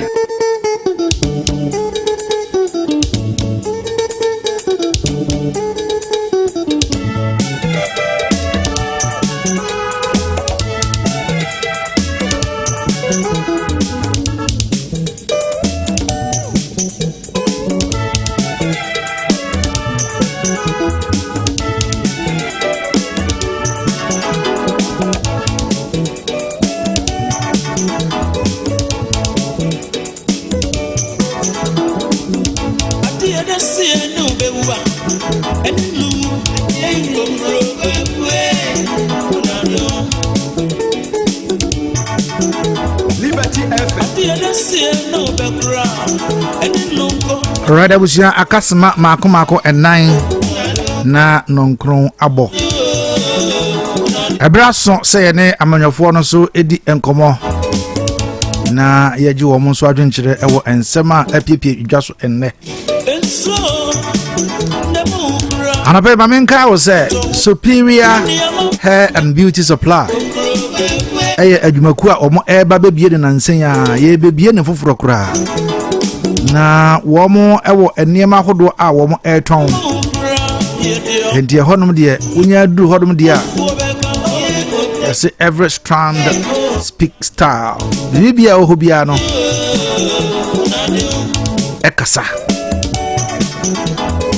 yɛwɔ braiding hair wɔ hɔ yɛ services na bi no ebotri yɛtɔn ɛyɛ hair relaxer yɛwɔ oil ahodoɔ a yɛde bɛfa trim no anakama yɛsan so ɛyɛ treatment ahodoɔ no nyinaa yɛwɔ styling tools ne bi nso wɔ hɔnom yɛwɔ human hair and synthetic hair weave bundles nso yɛwɔ bi yɛwɔ shampoo yɛwɔ conditioners ɛna yɛwɔ leave-ins anapa no wɔtwe ekosi ɛyɛ animre no nsia empaa mu yɛbɔ yɛdwuma ɛwɔ hɔ yɛwɔ ɛyɛ sɛhwi dwuna ase yɛ ɔso dwuna ase asa na mekan ɔmahene abrosan ne mu a ɛna yɛwɔ right after Adom Cold Store Fraying 0244 0242 44 9977 0242 44 9977 0555 56 8100 na yɛse yɛpɛ obi ene no ayɛ adwuma ɛyɛ ɔbaa ɛni sɛ woyɛ ɔbaa na wopɛ sɛ wo ne Superior Hair Supply and Beauty edi nkɔmɔ a frɛ 0242 44 9977 haban herbal mixture abadwa so a yɛde etu malaria fever yɛnanum ato a wontumi ne die menstrual pains waist pains and sexual weakness yɛde tu ne nyinaa ase nti fo woni akyire mu ɛwɔ Philomena Fosua Chemical Store Extra Ata Chemical Store Matt Herbal Obagizi Herbal okɔ ma ebi ɛwɔ hɔ ɛwɔ dwena ase Leman Chrome ko upon drugstore so who also from kohunu JE Mensa drugstore Roxin Manu drugstore and a KAJ Enterprise in Zara from ko Oboy Francis Wadom Wo Kumasia Comisti Herbal Danny Herbal Apidank Freddy Mens and then be a ton of droop ya kwa won sabe kami do na open to akwa to friend 0248 277 708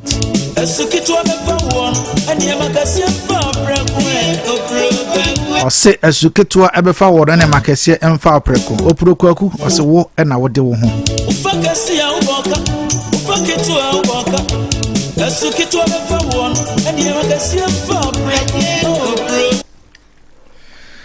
ɛbrɛ no anya so enti yɛnkɔ na yɛne amanyɔfoɔ no so enkonkodi enkomo honorable Boache ɛwɔ ha from Akontomra constituency ono ena okudura Akontomra ogina hɔ ɛde ma NDC sɛ wɔ mu ɛkasa mafo anapai ɔwɔ ha sei honorable yes sir not is a nyame adom Iliama jebi alaboko nyame adom boko eba no nkyire mi atenso ni de sɛ atenso te boko eradi to me atenso te boko pa na ni se kan bo o ha adwene ya han dwure kan yele eko katachi hotel bra police bury am obren nyunu brede importu bo obren timay otimay kra nti highways for banana be fix this problem on ya han dwure ton vicha na boye kan wide mi legidi che be koti because liberty ngane otenga pothole police bury am brede intano sujure mekan yeah Raykov Johnson bre police bury am obren Paul to be mo bo we university my dia progressive ojinabre yeah boy ba win ko so Yeah, of course. But now in police if one day they let me be allowed to correct for your team or Juma Sana Ghana highways for sure. The issue is Bafabe nature more block your tenenka. Until if you can't buy a space baton, a brave port to the war. Until you post a lot of danger. Pabo the constraint Banyana between one and one. Remember, Western Northern. Until you post a lot of danger. Pabo the constraint Banyana between one and one. Remember. Western North and then Western we also constituency. Yodi, nche yoboko. Yani anyami ruda. Amiasi. Chabo honorable make the observation. Also about attention observation be never make it. Well, I'm very even surprised here. Honorable Boache touch on that. Okay. Na me pra kwenya because so oh okay. Like be photos man gatwi na betibi omo ye photos no I could have wished say contract now see terminate. Oh okay. If you musem ade ma phone tan oh no kre ba kope omo ye photos especially say we also constituency. The authorities also moji adwuma from musem untimi mpachi portals ama within 2 days and send to typical example division junction we call division junction wa na no abonso ka no okay tano so yeah okay ya portals and need 1 week asant to and ubadwuna se a stretch na so bebre di omo angasa ye no bebre atutu amo ye adwuma we na abanya tu omo ka na omo disca ne ko taxpayers money MPP wa ba me mu bi ye kan but I don't know say be the same contractor na asan ba site ya wo ye adwuma dia na ahwe kwan na no kra si no mu si adwuma kra nso ani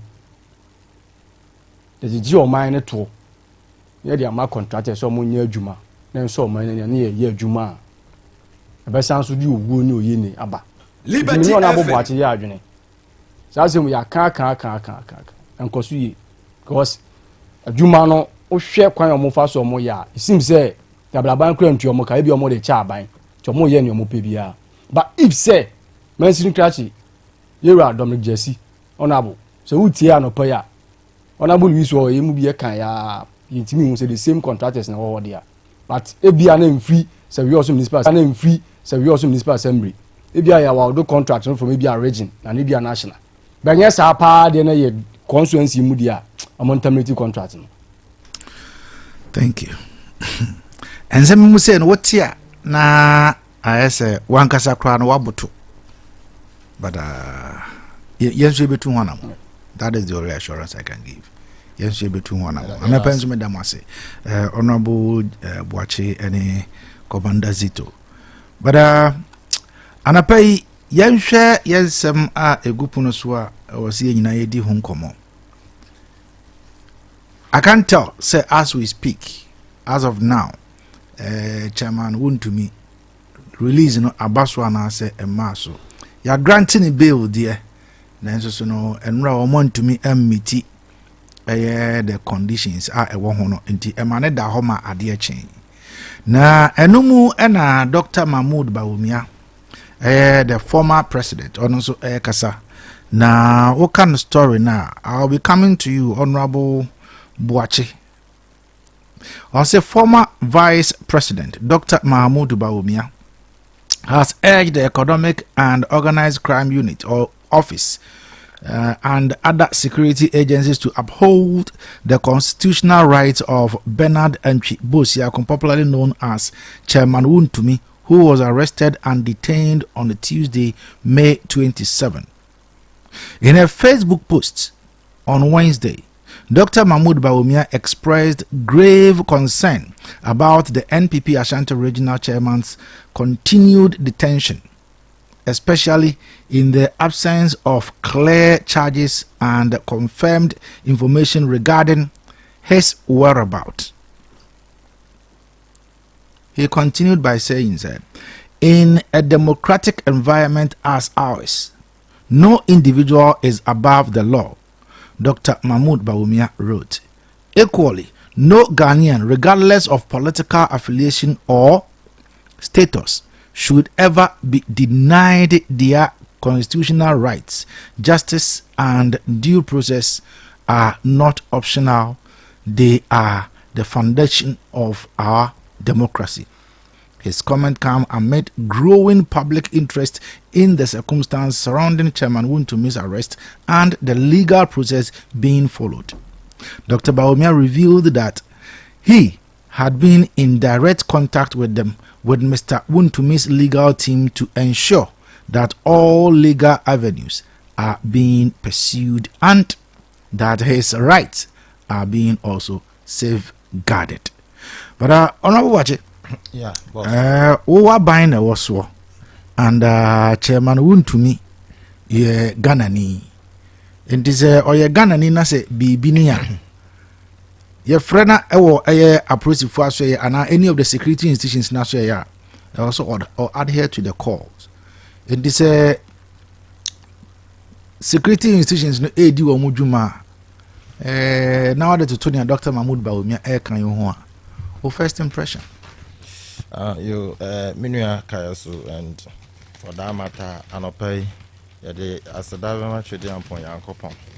Say, Waboya Yadom. Now I'm at the patch, and now also send a ABC home for Fefe with your drumming. Naturally, say, I want them ever.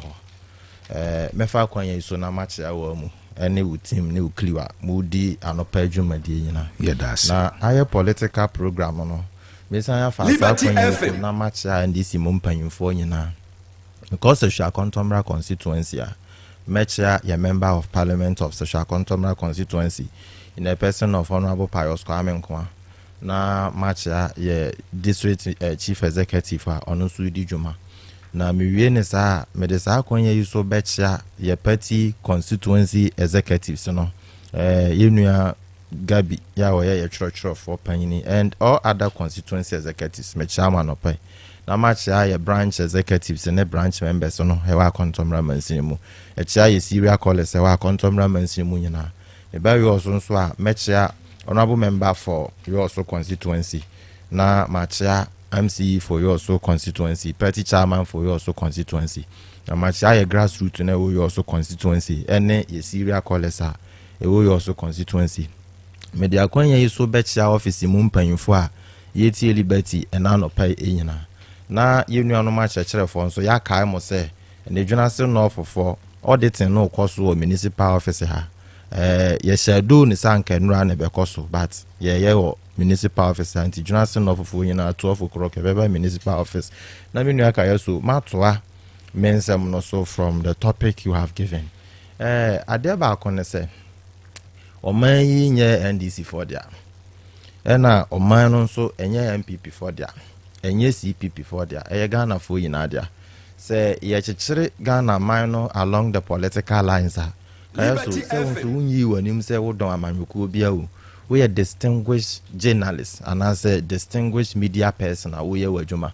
Enti the day ayi nyina beti ase se ye nchichire man no along political lines no. Kaya so se wonso kra no ye be you afirimu anamebwa because you have not shown your political colors anywhere. Correct. Now I am of the view say ye chichire man ya ye do man no interest na chichire man na ne sa nso no o man no nso aye chichire no ma ho nso kwan se ebre bia sebe wo benya kwanya wa ban mu adi dwuma bia wo ye contractor wo ye den adwuma bia wo ye bia no se ebre bi dru na nsusuye bi eba na ye hu se e wo se ye hwehwe onwumadie mu kata se hye kankan ni dwurim bi ne ma abon ho a ye beto nsa afrew. So in the case of Chairman Wontumi no one ye be establish a fact and say nyese or construction company ya oje abanya dwuma ye enanka odi ni dwuma say private businessman bia na say obi a won ya ban ni nsa woso bia because obi ye party chairman ya enye o man ni tua ne ka anwa party adwuma mpo meka say ye ntua ka me madwuma de amete ha me ye me nje akatua bia wa ban mu saa na party leadership ye nje akatua bia by ebia me ye communications officer no se me koye me business certificate na ye ma me contract de a ene sa contract na me koye no me no man no anya nsawosodie nti at every point in time no woni o man enya nsawoso na wudi a yetime frɛ sɛ nsawoso a wonya akwanya ne o man no edi ya ye do man sikatu a waka no bra ba chirim ye ka sɛ ebi na ekoso no a chama Wontumi construction company ye fi sɛ o construction ye de ye kwan o tu sebe formal agudie ya eye mining ne ade nti ya boni kwadu a ya bono no ebi ni se wakotu formal agudie o forest reserve sim anase ye kwa ye brentu a ye de ato ha ye nkomu nkoye formal agudie adwuma no chama Wontumi akoye bi wom ebi no afi nso no ye wo ye road contractor ya kwan bi mu a ye de ma no a waje hu sika na nso wanye. These are some of kwadu a ebiki kan ho a ebrenti entimi nka ni nyina ye de santase no ebo chama Wontumi na minua ukwa akontomra mansinimu a efiri akontomra kwan a ye de kɔ dade su turu kalo no eho nyina ye contractor ye de ma chama Wontumi a by now ebi anka osanka kota egusa kwan no so ba wo fa so a ayoro. But one thing is that when the law looks for you, the law should put you in a lawful manner. One say we are in a democratic republic. Yebetimi abo bi kwadu, but until say a competent court of jurisdiction, ebe convert ono, you are still an alleged person. Enti mean si so dua o han cancer chama Wontumi abo man krono. But yebetimi a cancer it is alleged. Ye dia susu no. Say o ni dwuma die bi no oman ho krono sem abebon mu enyina nya abotere wo hu a enyina nya abotere. The process must go on na yenko due process no other NPP activists and other kind of be condemn ebi akwanya ye fa so achi no ya NI before anabi NI for call ni fie ne niema all call Euroko for so far no ne niema ebi mo be raise some questions on the process as to identity na was a banasa because ye Ghana ni bi ne suspecting say we di bone na ye de ni kugina amanya no a we say ye de ebi a process bi by you see the problem too is this one. Anytime I say you invite a politician of that high profile no because say ya no mo wachita fo bebrenti no most of them obe corner party for akobodom pem yem pene yenyewe e no na kaya so condemnable because omayi emu aja pade nya sika for dia o enti se mini minuazi to te ha yenya kwanya na mazito contractor na ye ma mebo ache contract se kosi suku danya o se misi na Ghana fo nya ho mfaso na wo ha kakra e ba ne se asikafo na nkasa na asabio omafa omana dodode no eduru ho na ye from se munkoyi mo ho ano a na ye nsabia hiafo a ye na wasanke benefit from the omobeye no na ya sorry ikwa ko defend omo. And that one is what I don't understand. In as much as some segment of Ghanaians may condemn, say, Ekwanya Yefaso, Kochino, BNI, Konifie, Euroko for Fano, and all those, people may decide to condemn that aspect. But I also want to condemn the aspect, say, politician Dibonina Yakochena, now supporters are covered on Pim, say, Yempene, Emma Wenchano. And on the issue of Dr. Mahamadou Bawumiano, I think it's in the right call to also show solidarity. Sabi, I tell you, could I no so young crofom or mushu solidarity channel. One name channel. Anyway, I send so no even cromfuana, criminal and pono still wanyabwa. Ghana mrampon so no mahon kwan poses to be a dibone se we are woman sika se wa ye den bone krompa ye monitor unku no ana ye ntiti no se be aboa bi. Inti due process na there be I have always been that advocate. It can happen to anybody. E tom ne bi a me so mete hey asem bi betima fa me ho yeso we dey ya allege so no abobwacha ye we nti ye mfa no nkogina mra no nso sabio ukona abo no nso ti wunu ya bi nso so a wo se sore ye nso enti ye mfa mra kwan so nya adwuma. And Dr. Bawumia showing the solidarity is right. Say oye flag bearer, immediate flag bearer and an regional chairman and an ho aba asem Sebi. So okona unu ya didi en bone kra na ye jojo na. Ebi ya moje mu asemunti wuntimi nya den. Enjojo ni. So we also not bastardize Dr. Bawumia. Ebi kra mpo so no so churo bibi be betray Wontumi a. Anka manfo so be feel say he is not like or you be a only person. And then will be a immediate flag bearer of a political party. Original chairman and Asante region is their strongest hood. Now original chairman now be betrayed. Now people might even call him a betrayer. And so Dr. Bawumia writing to show solidarity, I don't see anything wrong with it. But Dr. Bawumia's solidarity doesn't change the prosecutor or the prosecution process. Yen famra kwanso. Ye famra kwanso ne kudra no say no kwese court ahwehwe mu akudru say chama Wontumi o mansi kabia kudi ne hwa. Sen ye Ghana mrase no. Mi na yen fa nya adwuma. All right. Honorable Bachimeda say, Commander, I hope that you are in support of what Honorable Bachi said. I totally disagree with you. You disagree? Oh, yeah. Oh, okay. Yeah. Very simple. My mention chair regional chairman on the team Nina. Na menchia constituency chairman on also in the team. My Nestina. Na menchia Dr. Okwafi, former MPs in mature, former DCs mature munina. Brapani. Yeah. Anopai asema Ghana for say mimisa union man DC for ne say. Akonya no motiso no eyiku no mo de betena so ana. Metio. A democratical rule. Ghana for ko sa line to aba e de ma wo mo. No ma beta akonya isu. Boni be na chama Wontumi aye. It will be very highly unprofessional. So MPP communicator. So call radio, so ye serial caller. Na MPP ni bi, ye Rakufo Addo, e man ni tumi man be som o man no. No de ne sa Ghana sikama.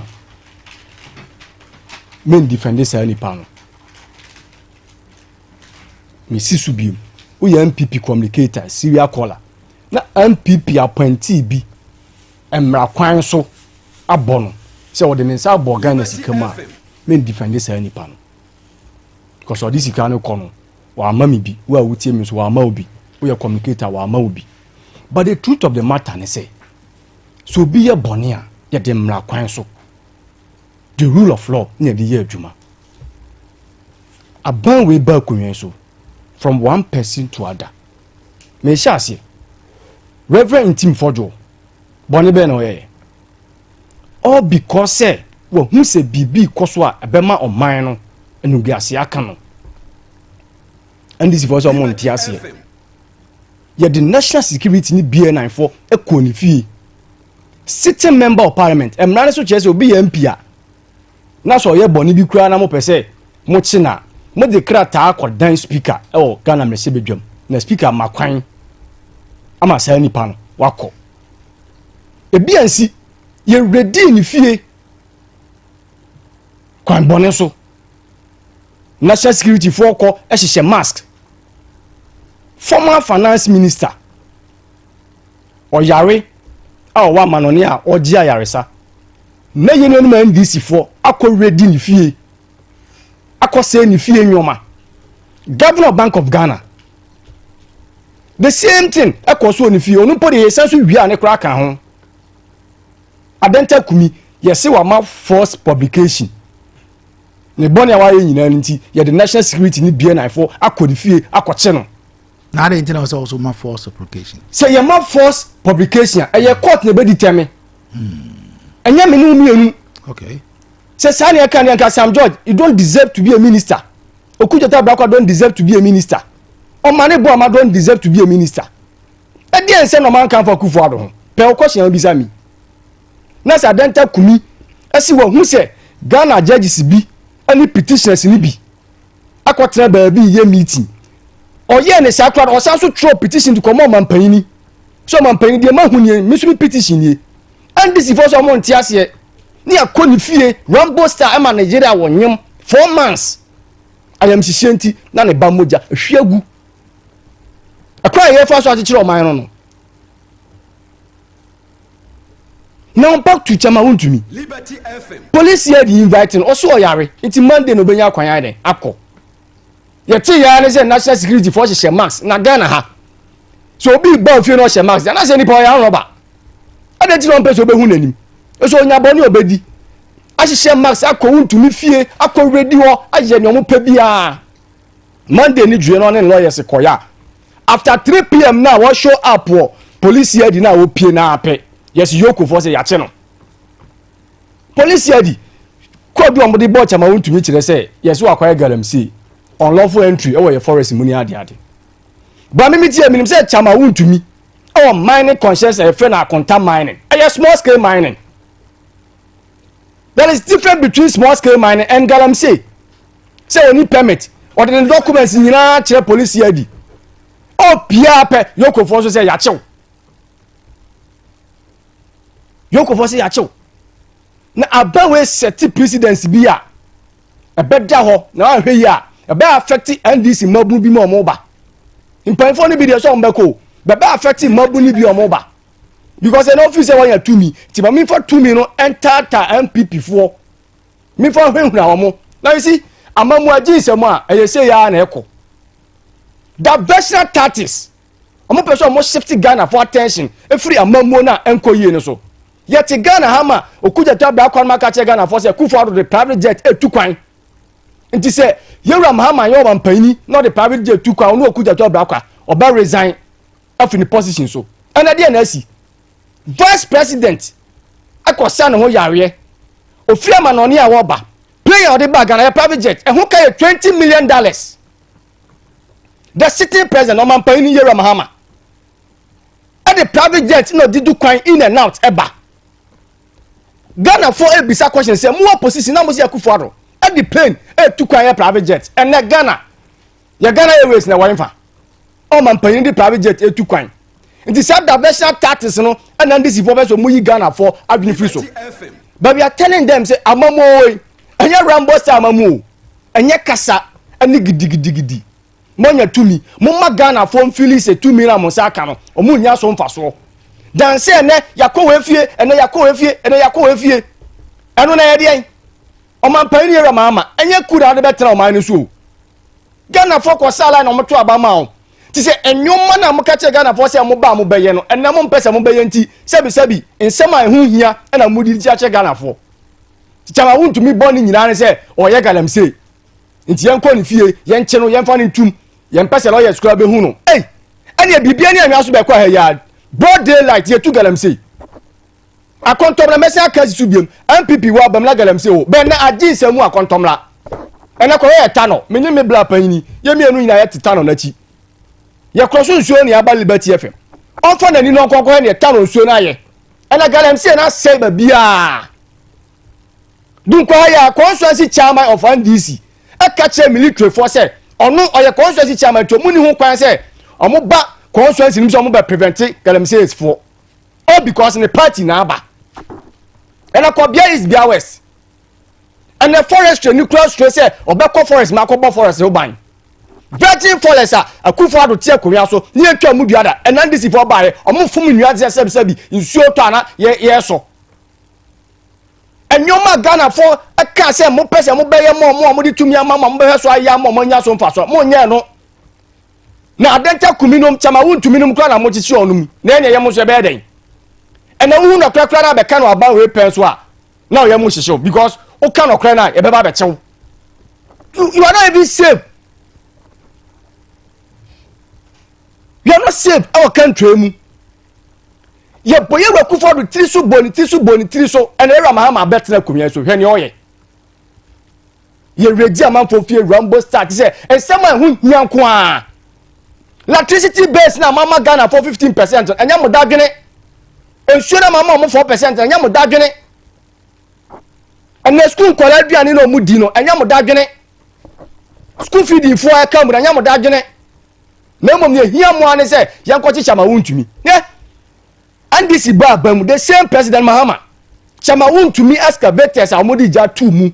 I want a mining concession. I cover as 500. But yesterday na paying me jina na so. And I want paying Mahama sa benya president. Wasadi na ni asiye ra Wontumi ho. Siesi achi dia anka NDC for. Aka mu nyina mo san Ghana ha o.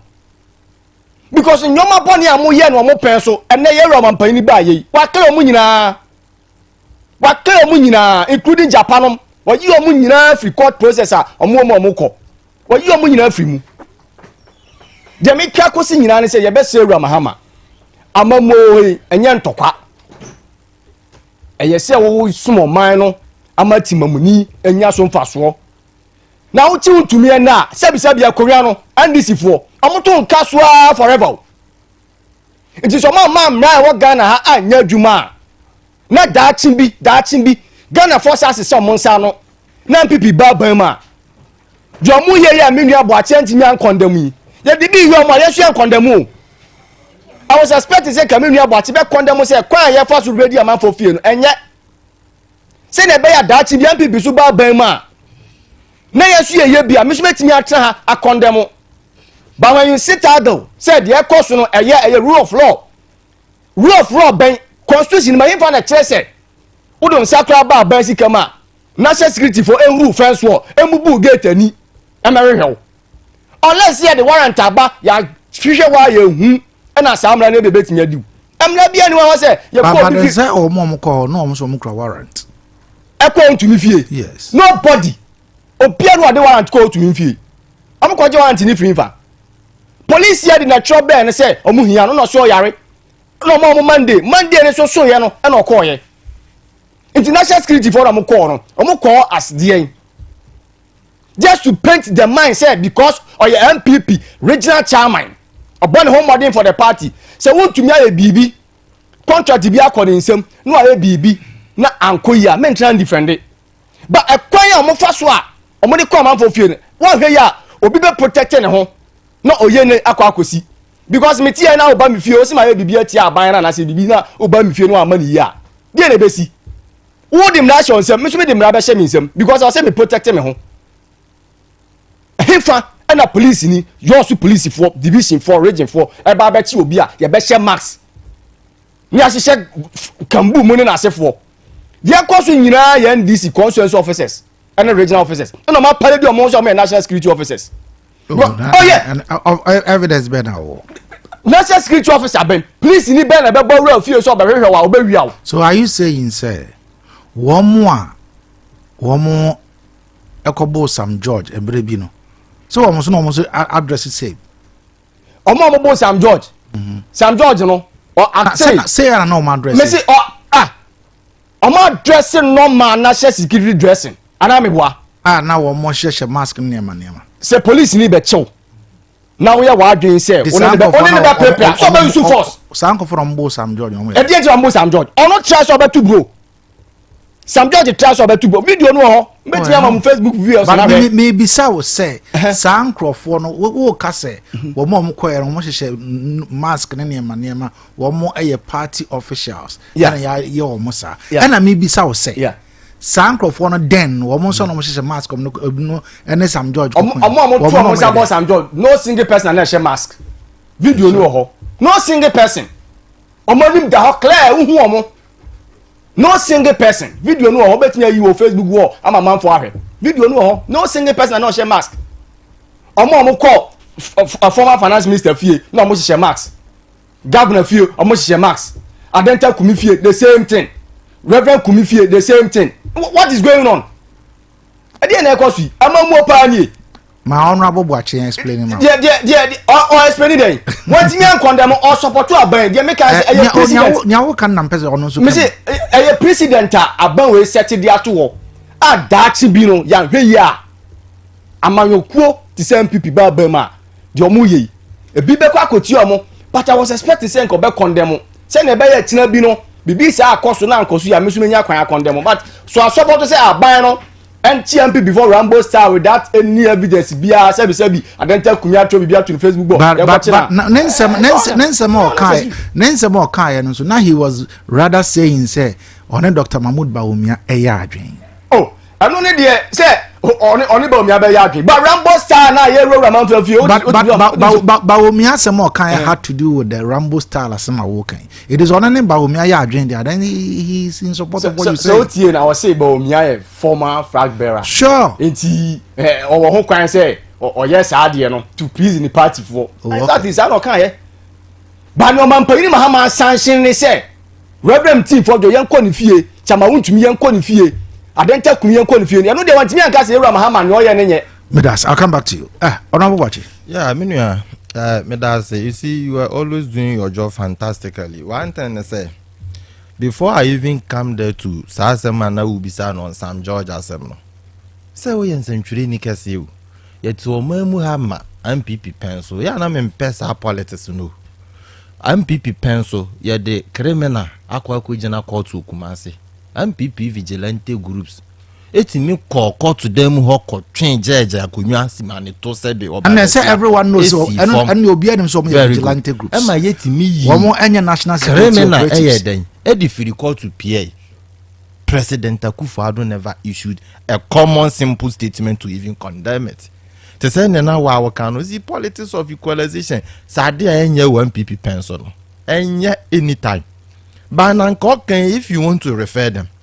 You koto just buy elections. Now your team about vigilante groups, mask, and he's saying they are not wearing mask. I'm even surprised he can always do this on the ambush mask. As bulletproof. As show more want to say obi a ye kokwa okunsi wo mamu all because you koto buy elections. Nanka buy elections in Pominia. Ye the tax call buy elections. Elections and your police for na so until say gidi bi beba no your police for Emma ye bo bonkro fotuo Ebo sitting member of parliament. Yeah, the assembly call him a short commission. Emma recommendation Krampo president couldn't issue a white paper on it. This is the same MPP today. Yeah, NIB, CID for we in century. When him say CID for they can disguise themselves. Yes. In any form of dressing. A tom maybe a bit much police in obe dresses but damn ni. And so no you CID ni. You can't see here the any criminal investigation department. And if I want to investigate a criminal, na me yima ni upete say me produce information be ha menya. And so the law permits the CID to dress in any way. Yeah, a best duty situation. Yeah, he's aware of this. But look at what he's saying. But bro, let me go in there and tell him say, NDC is not doing any witch hunting. We can overreact. Or reference Ken Oforiata Kisie Jabin or special prosecutor or Tonsafre Ken Oforiata severally. Second Oforiata me charges are no. Debi Ameyare no Ayamutu Aba until say you're born wanted. We in century ni kese. Ken Oforiata Kisie Jabin wa me born wanted. Born wanted. Am I publish your friend is saying Ken Oforiata in the national newspapers say he's a wanted man. Nipa no bo Ken Oforiata wanted no nya NDC ni o. Kisie Jabin was special prosecutor a MPP na appointed no. True of us. Enti se Kisie Jabin inviting no so o ma ni e born wanted that the next step no NI before ni see before ye me hwehwe. So why are you doing this to ourselves? Me say I don't want this politics of equalization. I always want to be fair. Me ayeti hey. He was referencing in Team Fojo. In Team Fojo allege say prayer ba besi Ghana ha no esun cocaine, esun money laundering dollars, esun we. And I say okay, he who alleges must what? Prove. And yes I am ranite. Inti so allege dia bra na be prove I say me man na mabachana. Asema wo kan so no, asema egu o man hu fi. Na bra na be yu hu no na wo say wo ma. Ye ma security for me foul. Ese bra na be kire wo nse. Muso near all referencing in they are not here. You are just defending because you are an MPP person. You are defending. Chama Wontumi. Yemfa numpo say akonta mine no a ye nyina nim say ye galamsey and say dan ye mechanized mine no. Yemfa wasem numpo say ye no kwesa akonta mine small scale mine. The mining regulation and the environmental protection laws of country we are ye woman no. Ye mining or forest reserve. Kayoso, are you aware of that one? Do you mine in the forest reserve? Do we mine along the riverside? Ye mine where that say we mechanized miner.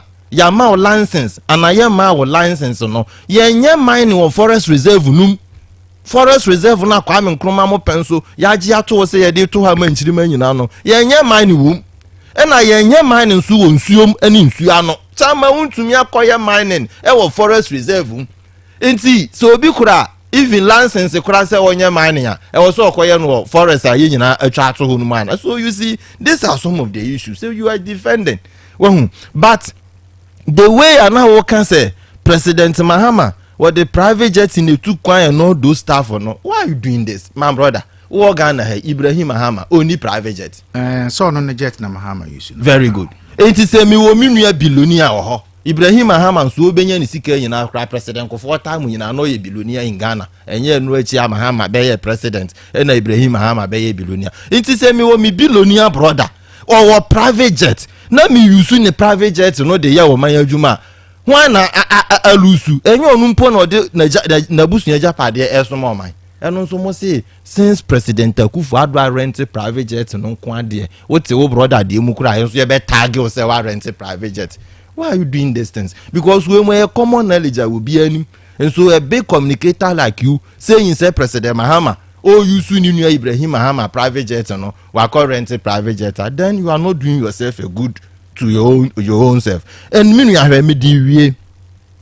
Look at my brother trying to say galem say won say ma kontomra me need you to ya adwene say tano ni aye koko me I don't do politics of lies and this ba mu foforo na first 1 month no tano no aniti say ukrojen ene ye fa tano no so aye poto to say ni MPP time net ye no but I can't tell ne ma minti ne say won say nsuo no wia na nsu tobre no ba say na wo etimi fa enwura amoni wewe na eba foforo no ebetima mansuo na ni aye kokko that is one breath and another breath nsu betimi abase galamsey fo na asante asimu biem no eye galamsey fo no na asante asi ta no nsuo no mu biem a me bom dis mpanfo ati akonwa so nyina ma ne se we mu an ye di 2 MPP fra akonwa so na se ye galamsey 1 MPP ta ma metena studio biamu condemn e kon ho ntokwa kan se nya a yeah, me galamsey when this pencil ma mean defend you.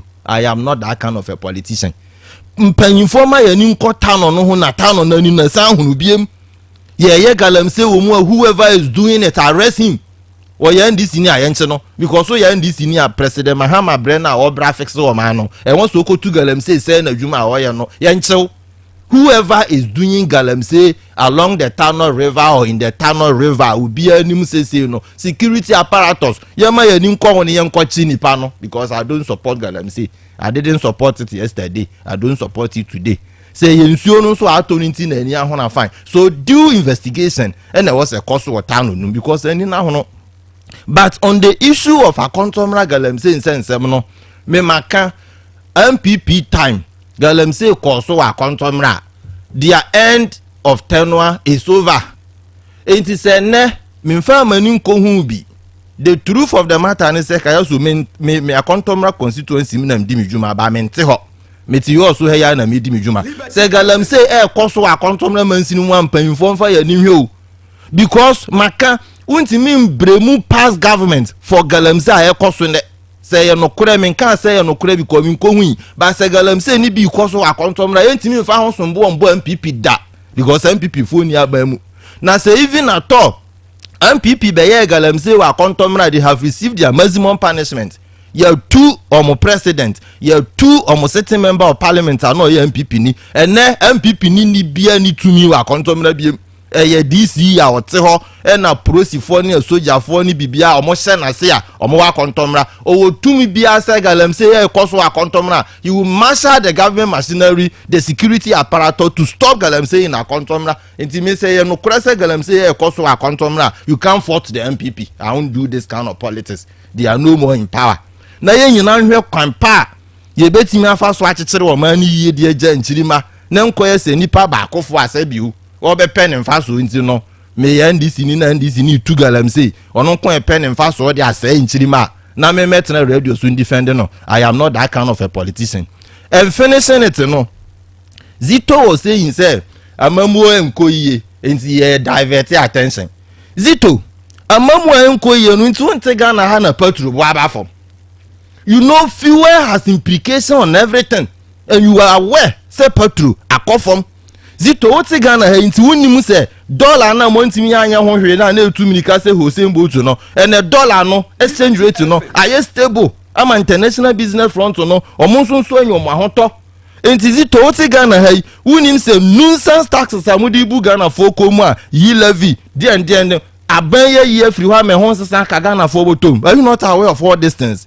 It is our Tanaham now walk count them now, Mr. Kano Kakra.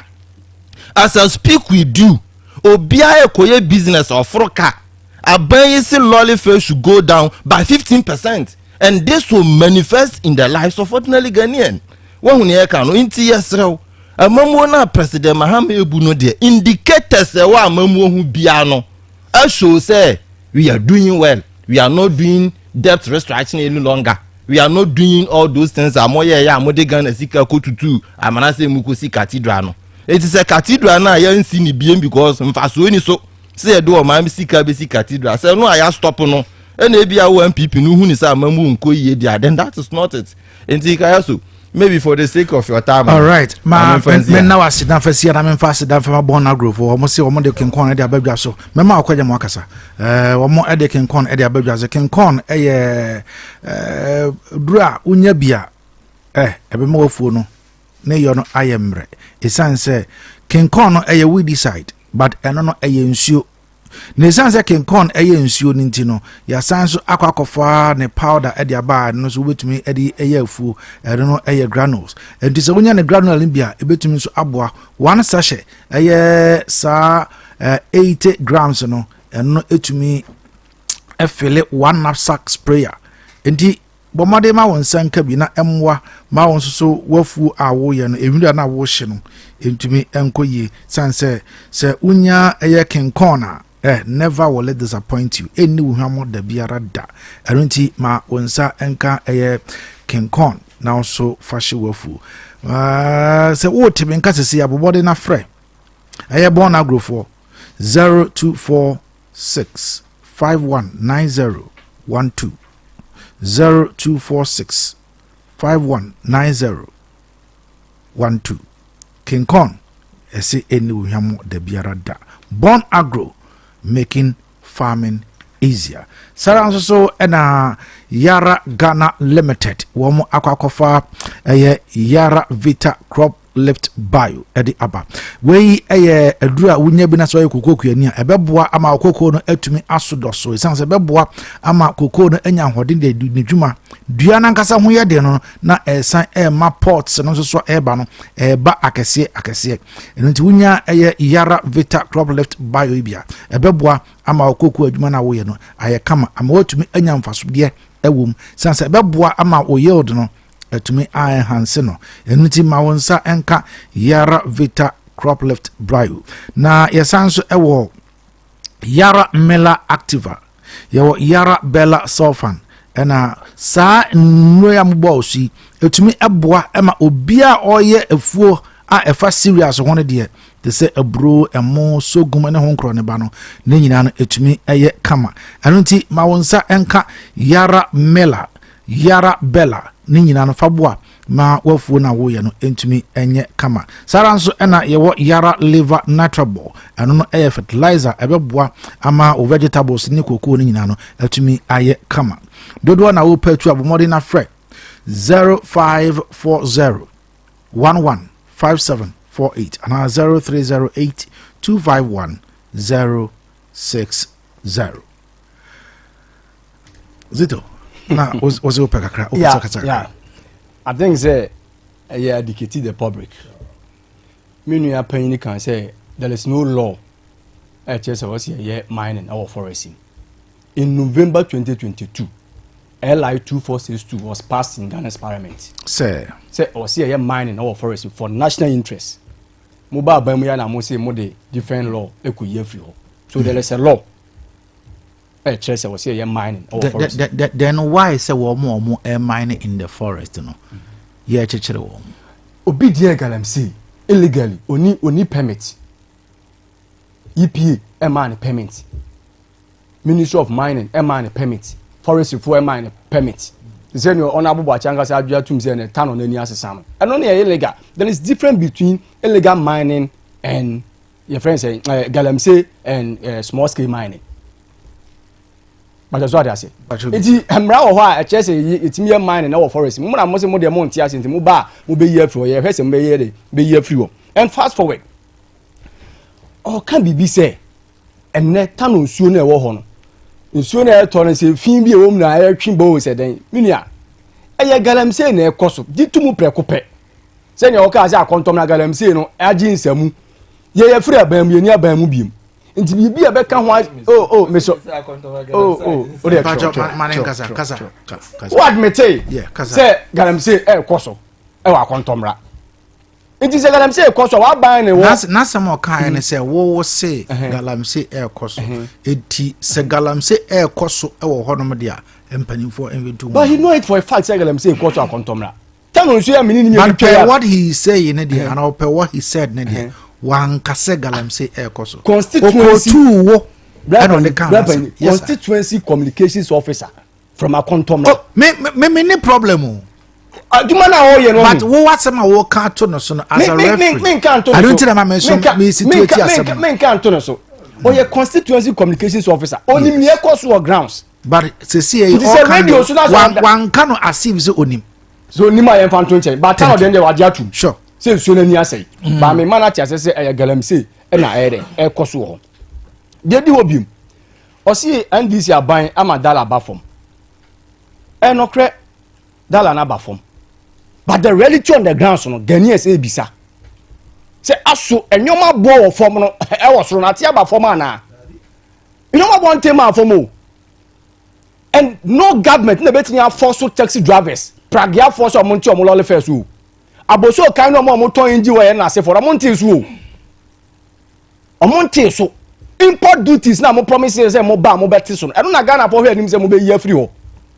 wasi wa yi den 11 na betting tax ase mo nya aka mo kana mo hye Ghana for abufuo ye obamia o ka so obo be ye free ho ena mo ba mo ye free ho banka mo ye free ho na mo for different level bi ama ya ka ne mo ya adwene ana mo for 2 increment bi ama ya ka ne mo ya adwene why you 11 ni betting tax free ho na electricity bill no the 15% atum o the 15% atum isuo bo the 4% atum kabom na he no better ka che Ghana for say why you 11 ni betting tax free ho Ghana for the kwa ka say senka omunim say mo the 15% increment of electricity bill any isuo 4% be ba anka mo for mo 11 ni sa ana me no ka say omo yes cement e wo Ghana ha e say 15% amodi atum na nkania bozuti cement ho akwa atwe last week me no ba na say cement abu ye point obi frem ka jem say nka ba bia wo say cement ni bi won ka che no nkoto bi and the cement aye reku do pen so na ye 95 Ghana cedis and na mo pen so aye 140 cedis ba bi 130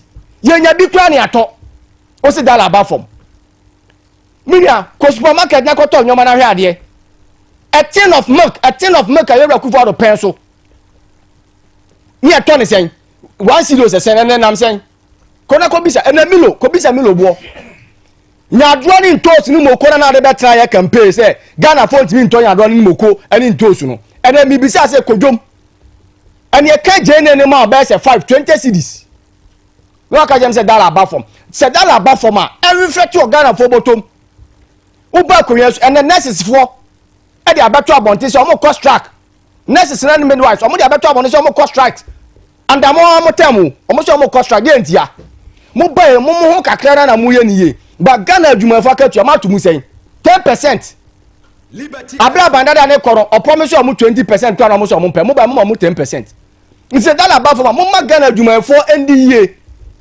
and mo partners for achew what was the reason to analysis for so mo cost track mo spending na Ghana mining for ntuma pa and the contractors crow more site nyina adwane akwatena fie adwuma dodo na kufa da bande ne sa kan na ye ongoing and ni nyina ma hat ni nyina enya adwuma no better aka jem say dollar ba form say dollar ba form o say me bottom eye fe o say me bottom eye hwam and na mo 5 kilos akufa do peso na e tor 140 Ghana cedis and na 170 Ghana cedis 170 Ghana cedis it are dollar na ba form and reflect your Ghana for bottom and reflect your German so mo ya say ohun na mo ya dishonest mo person be ka kra che Ghana for and most of Yera Mahama ministers afa finance minister so abufu say adenti and was a balance and first quarter assemblies enyom common fund first quarter na twamo afi na yakọ second quarter first quarter common fund kura mai no so ye DCMC or say first quarter bawe e dey common fund abẹ na so e romeka radio we so nyentie o si dollar ba form enyom ma e di o se munima nsema mo ka che Ghana for say ye di 2 minute mamu a mo be ma o ha oni abebe se o mo fo mo kufa do pen so no anu be Brazil with 120 days and 120 days na twam muni sempa bi aka e na dala aba fom enso ekọ adwama so anyoma boy din iron rods 12mm na 8000 na wa kufa do pen so and 9000 Ghana cedis but be 9200 banding wire akufa do pen so na 55 Ghana cedis and ya 63 Ghana cedis nti dala na aba fa na nyoma enko fom e wa bonten nti munya sa asem ne ka wasi reverend team fodwo akoka se cocaine no kre mo mpe no kre ndc form mo opposition am ka se enkom mo ba ban am ka se enkom o se mo di cocaine ene sika aba Ghana mani mu a enye ene wa hunu akoka o ye mp A+ e kan asem fa je friends attorney general dey adam atimi di aye no A+ o se Ghana ya attorney general emra ne nyina hye ne nsa obi e bone o de na ekọ Ghana mra nimu animu no A+ o ye corrupt wajia damudie 500,000 besi ne otimi ka hwenchire A+. But member of parliament I hope say A+ are apologizing for that. A+ o kan kokoso. A+ kan DC kokoso. For sure. It is someone force na ma na be twa sen ya. Ye die nim se na asem na wa kan no kre wom. Ye nim Ghana for nim se na asem na wa kan no kre wom. Ndisi ye che reverend team for do dey dey na A+ ye nche no. Member of parliament before Oberton Safran or so didn't crata Echo Ghana message on Abu Bachuanim. But he's trying to do propaganda, keke. Sada Moya, is it a matter, sir, because so more a war, sir, a Nintendo, they can also say anything they want. Oh, there be in the Argentina revenue team for Joe. Mabeka say Zito, Aquaco for cocaine, I say. Okay, Brana be prove the entire Zito. O kase say prove what and also me say reverend team for your case asem no man panyin responded say the security agencies to cooperate with the man onu akasa sa to letter so with the cooperation I didn't see the two suffer obi anto mo say friend onu akasa kwa na sa to letter I dey come on say he's ready to meet them onu no to letter I have copy here on BNI security agency BNI or to na sa reverend team for your nte ba na say na ekoche no oh na say your most style of governance. That is their star. Yenye the day, yen divert attention.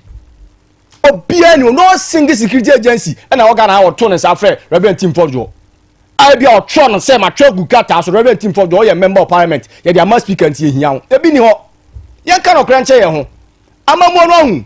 In some uncle for a car, pa, Mamoni ko say our mother dollar and the petrol. Now, every abamna patron that saying. Not that 11.47. Not be a 12 something. And I may do 11 oh. Me buy a fuel station back when I had 12.05. And I be at 12.47. Inti baby a man paying a kufa do ja hono. God for all your policy na ye share ye no. I don't na reflect this here. Mo condemn ye na mo buy ma to aso. There is no single gold reserve amodi abe Canada na wo hono ho.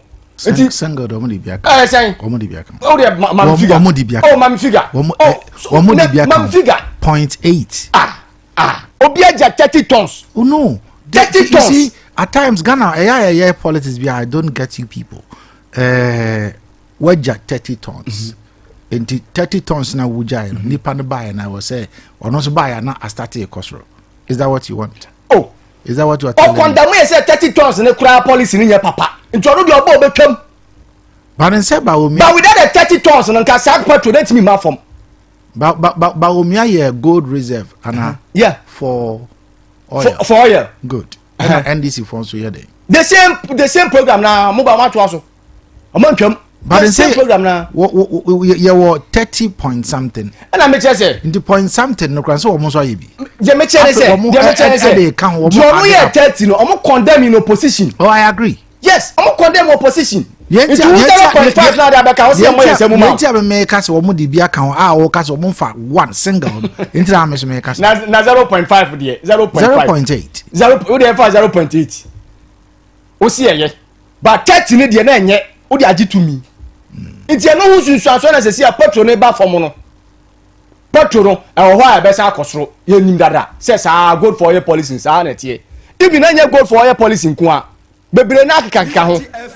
Iti munya se ne pe na dollar ba form e na petrol ba form Ghana forces dollar na ba form a ona bobo ache em reflect wo ye botom and the free senior school na mo promise say mo be man kola na ko private school Ghana for ehia sa de no double track na mo promise say yewra kufu ado o mo no mo de ntimu bamba double track na fro and na double track mo say 2027 nti say ma mo kan ni nyina no mo ba mo ye bibi foforo na better ka Ghana for say that akofom nti amamu na no ano no yewra kufu ado starting from 2017 no be a born in say ma kufu ado aban or the free senior school by all the policies major programs are you rolling with your manifesto ni you implementing 2017 ana Ghana for a bomb say ma yewra kufu ado anu mpo no mo say 2024 sa ban ni nkofie nti wo ba ya 120 days no say Ghana bibia ya kama de ayate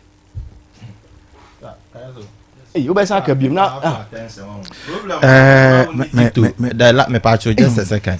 The reason why Zito has difficulty with doing it say enye host to be ana we be count and then we just leave it. Only say 2024 yes na petrol 11.47 yes in December 2024 the price of petrol range from 14.75 yes correct 15.50 correct in companies like Star Oil in companies like Total Energies a big monopoly for why do you quote 11.47 when it is 14.75 in December 2024 we are political communicator now if you say you can run away with lies change facts and figures and say anything that you want and I say now I'm a cranky enti host when anka say wo betwe na dwena simu a anka one umi onu betwe ho manso because your 11.47 na wo kotu no there was nothing like petroleum price in 2024 na 11.47 shall free January 2024 na fa be pim December na hwehwe se obenya 11.47 fuel per liter na enti won say ma okay wo just bow sirem no akan bia kire tie for and don't underrate the listeners who say bia wa kan radio so because among phone so kro won say my phone no mu bibia the word is now in your palm enti one say ma be kan they cross check enti say we anka host you cross check e no easy to we figure na wo no enya no kore a won na e be no December 19 December 19 Star Wars eno na IES a report for say diesel and petrol ebeko esro na ekoko drew 14.6 and 14.26 per liter. Very good. But who 11.47 that the way I make a December 2024 that is December 19 December good and now over May 16 2025 and I announce no report by say announce no ebono ebeko and also the IES reported that diesel and petrol were selling at 14.6 and 14.26 respectively per liter with LPG blah blah blah blah that is June 2024 correct okay and a sign call ya December the so call so and yaba 2025 yeah and statistics no say currency exchange rate global oil prices and afi taxes and levies ni nyina no ekeka ho and ama fuel no bo no so at ababedu from so in 2024 the price was of there anything like 11.47 wasn't 11 inti say another inti in 2024 makachro say wo sha say and recent one MPP for jaya omokoyan was December say December na yato waba anawa inti even inti say over 7th even 7th your friend is in January me the other American very good ni nyina kura ya check here 11 BNI 11.50 why are you reducing it when it is not true and so when you were a political communicator na say ne wutimi ye nyina na say wo be tena radio kese say liberty so wo boss sirem na what to be agum wo boss sirem na what to be agum you are destroying your own brand because encrophobia be cross check won say ma abeka no won be hu say wo boss sirem bo tirimu anu aka bi enti so konya host abeka so difficult for you okay because enyo obi an better access just code figures and run away mami we ho ne anko okay the economic fundamentals and the foundation how to make monetary and fiscal policies it is economic fundamentals in a good. It tells you say abano no they are doing well with their fiscal and monetary policies. And so abano monetary and fiscal policies no be good. A be reflect say nya dakoro. Amamu nya magic ye.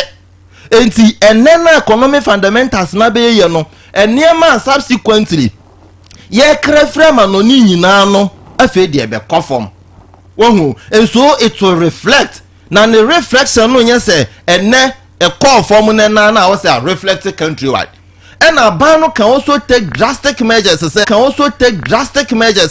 identifying that the fundamentals of the economic is good, exchange rates are by year, and government can force all producers and all those who import to go down. I'm quoting from Star I'm quoting from Star December after I see a 12 na fuel no na about 11.47 now going 13.27. You see 27. You see if the fundamentals no correct. If the fundamentals no correct. Yati by reflecting on your bottom.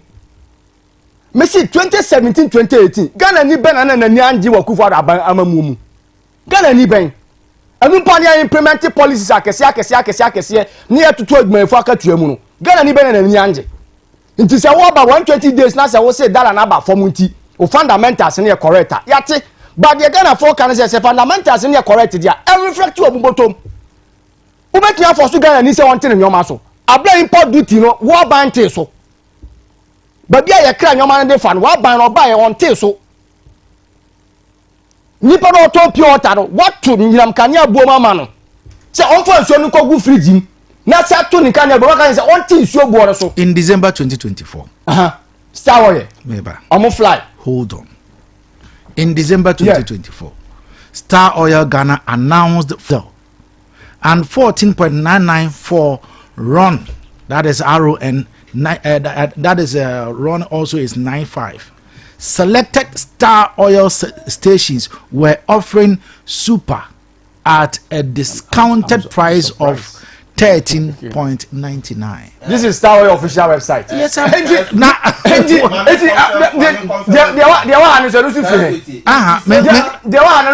That be this. Oh, yes, Star Oil. Yeah, I just Star Oil. I'm fly. Yes, I'm fly. December 2020. Star Oil price 14.99. No change. RON 95 at 14.99. No change. Selected oil stations offer a super at a discount price of 13. And discount price 13.99. In December, you see, this so don't do this to your political. No. I'm fly. Don't do this. Where you going to? People might not have confidence in what you say. Star Oil. Because in 2024, Star Oil be any Ghana Hanuma, your ton petrol, 11 Ghana. So if you come on radio and you are damaging your own brand. No. Don't say that. I will want Fache because you are a good Fache to do this for me. For the sake of our listeners. Online they so be at me online. Okay, for the sake of our listeners, Fache, what do you have here? Me dispute too far too, but you must be chance in Star Oil be Ghana. Facebook page. Where are you reading from? Facebook No. Me see me promote Facebook. Why is it that you are doing this to your own self? No, stop it. Oh, me promote Facebook page. That is it too. This is Star Oil Ghana. Promote Facebook page. I want to make sure I'm going free here. Yes, but what is this? Facebook. And they say on Facebook page, you don't do that.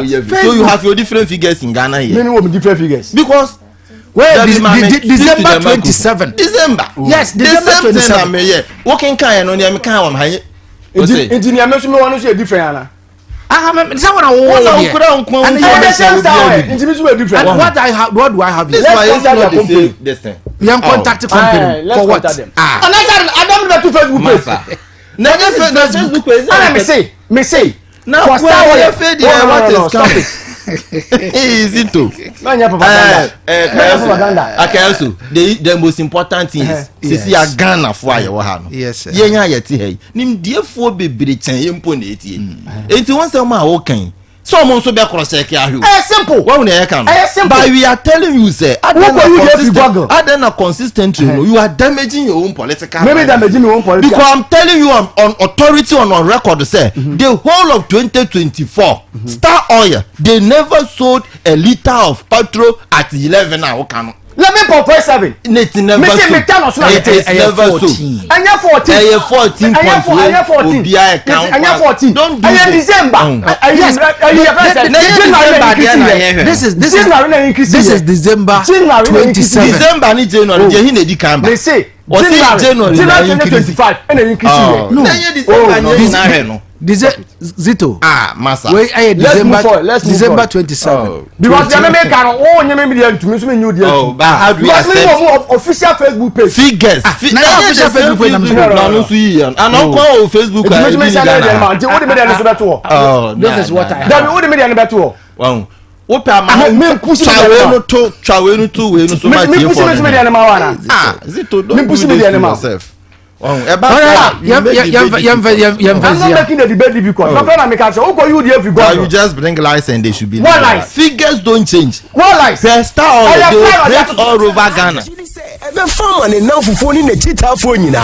Or the best way for bet influencer and your best one the fufra a brought you the code no et me money yesika cause dudu o chiche no na chire sika dudu obenya obia bet me a bet influencer we e ya the fufro kra edi kan e wo wiase afa na nyina free bet way kai se nhihye kakra wo ho giri mini mu kra abrofo friend no sore throat no fpack jojo honam mu ya wonso na se we ya dwumaden so na wo hututu a fpack ma wo ho dwo wo fom Sara na wono a epe sports akansi ahoro ni miriketu nso no se won hunamdua no ye wo ya fpack wurawura wapo mu koma ya no eyedini fpack kutia free richness fpack jojo ahohye a ebata fever ne malaria ho no saa nso na fpack ekutia sasabro mu yaw na wo honam ayebosa no fpack so ma wo ho sepew ubenya fpack wo pharmacy shops any chemical seller shops ahodo wo man mu baabia fpack yebusua duro ma wona a wadi mfie dunsia ne akire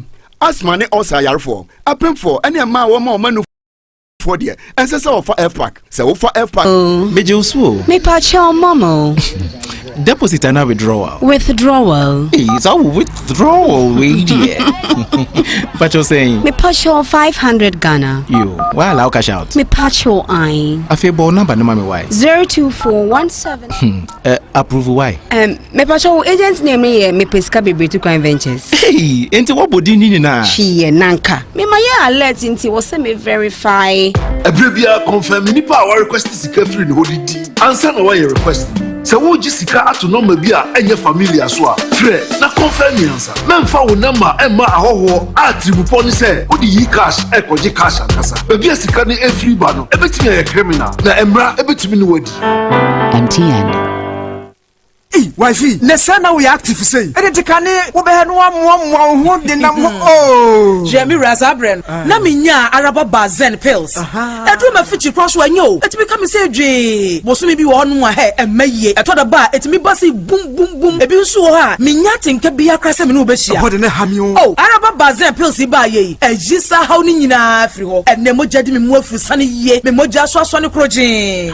What so ahwe ne me ma no pa ma say de no odwonso tempi no wanya hoto do no odwonso anemu ya ne ya ono so ho ato no do ba bi nso kra ma odwonso via me fisi ma wie no na se kakra kam wow oh se hunchu capsules you haru nyina firi hokra araba bazen pills ani hunchu capsules ebi wa pharmacy ani chemical shop biem wo se hwene no potem ho a obenya bi wo Candice license chemical store wo se hwe also wo fa kisi herbal e wo dwena se Ernestina herbal e wo se hwe bekwai Junior Saman ani Prince Moses pharmacy wo sciences SKD e wo se hwe aboso obetuma afre Kulun Ghana Limited 05049 06665 0545 906665.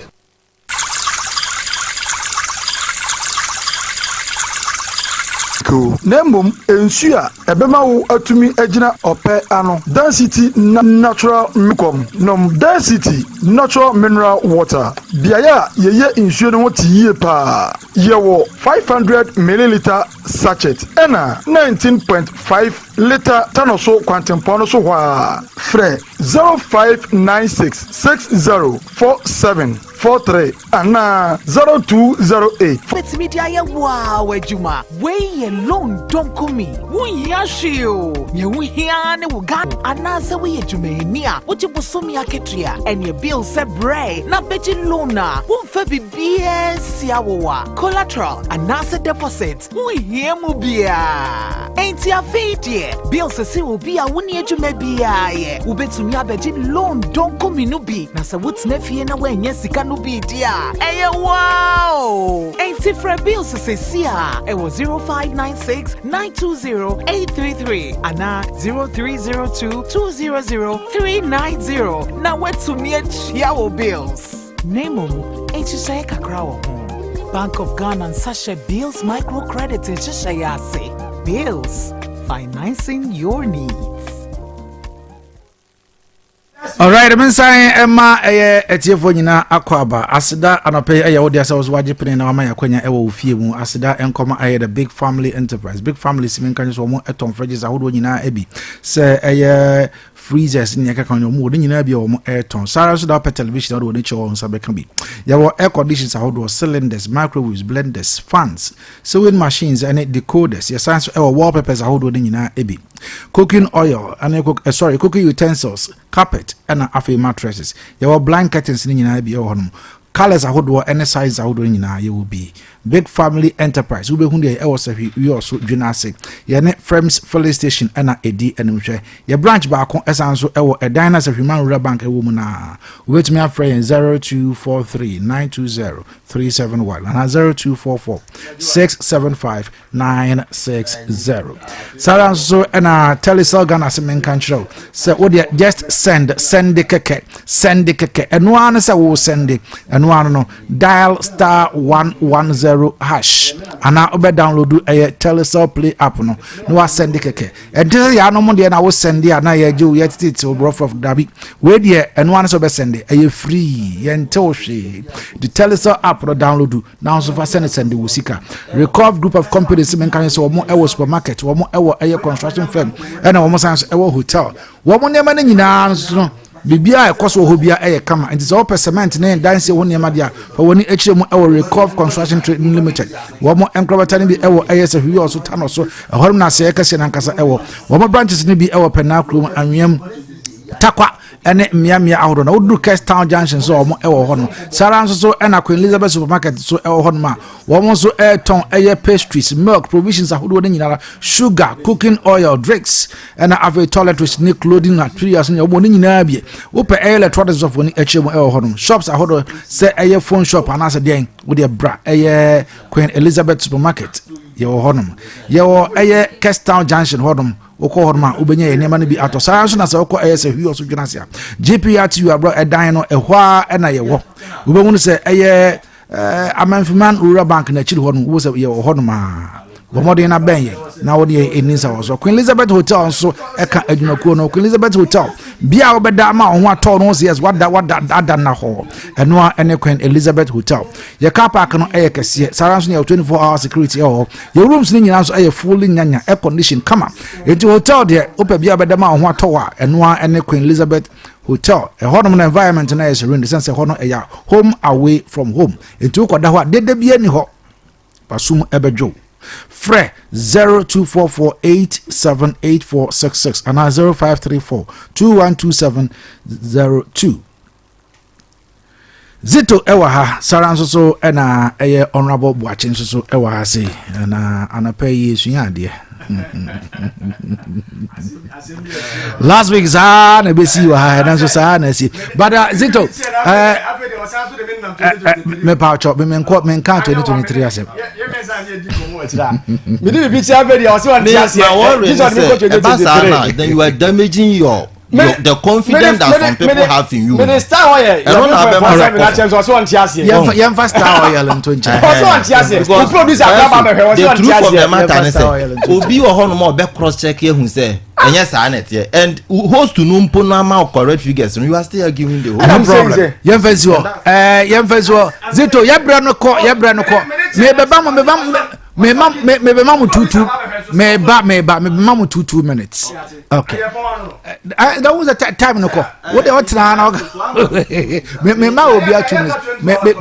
Me say beba mu 2 minutes. So hold on. As the President John Dramani Mahama says the government is set to roll out its flagship 24-hour economy policy with plans to activate the Volta Lake as a major transport corridor and decentralize the implementation of the policy.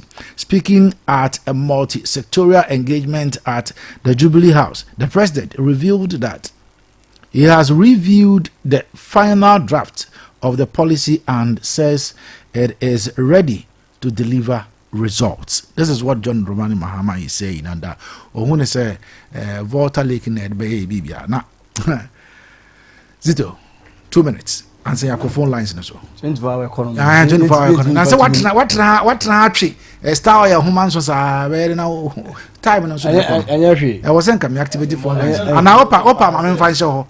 Me fan to one activity phone lines and we are the idea. Okay. Of course, we are not say. Brennan, I 9 minutes. 2 minutes. 2 minutes. Yes. When you go overboard, then you are correct. Me, I don't feel ashamed. Say, my can't say be there. What drag ya day ya my time or say a dear discussion? You see, when you come on political shows and you do this, you are derailing why are you saying that? Let's see to the serial caller about confrere ka say no correct. Discussion na here. Don't do that. My ahwefo na kwanya kakra na wo mo so mfa wo ma no che e wa say ma ye din fia na pay wo adwenkyere a wo so betumi afre na waba 0322296342 yenhwe ofrefo a odikan e wa say. Hello, good morning. Me baje wodin. Me baje o me din so say me pasa o katete hotel e anoso. All right, Mr. Say it you. You di ka ma mi tie ni e dipina o ro ba di papa. Na akaba ko se di se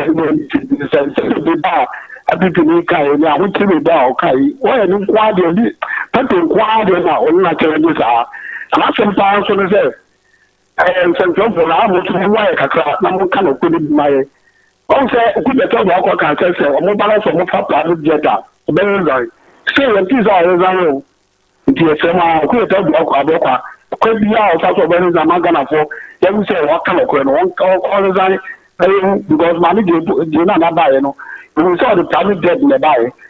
So like I said, we saw private jet or very right. Okay. That's it. Yami insure and also what you channel pay 0536304072 0322296342. Hello, good morning.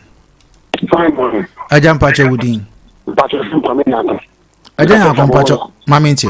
You want to make sure to Namtia Gassama Battle.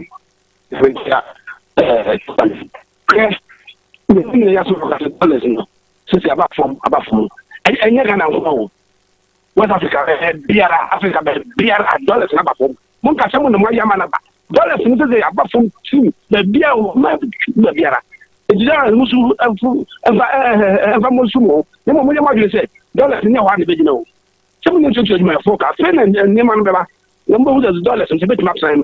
All right. Me that's it. And also so what you 0536304072 0322296342. Hello, good morning. Good morning. Good morning. Me pacha udini wasemwai. Me pacha fa Rich Nkasa Danoso. Rich yetio. I'm a mama mo about what boy you my papa Rich say ampa adwuma na we ya woti asenya kopon hira. I'm a fancy Akasema honorable Kofi Baby Obia Yankopo Shirano, and I MC Yankoponam Kofiso, Edina Breast if you also not to train Yama Yankopo Shir. And I make my Zito once to say, Emma Moa, my moon, in an year or Ghana. And it's saying that it's never ever send money to make her also was a family. And perform yet, yes, by answer for Nemo, and Yana Martin. In the Casa of now, we didn't get a man from 2017. 2017 mobile to us, not cement what I say. Let that TCD, nobody could do say. The Manametra legend the name or my miracle. One can I know now, Mamma Papa Nabano, yes, Shagana, said the baby on the Tony and Ponya, Mamma Toda. Medasi. Hello, good morning. Hello, good morning. Hello, good morning. Okay, on your crowd is over. Hello, good morning. Good morning. Me pacho wudi was it? Pacho just in Amako crew. All right, just saying to you.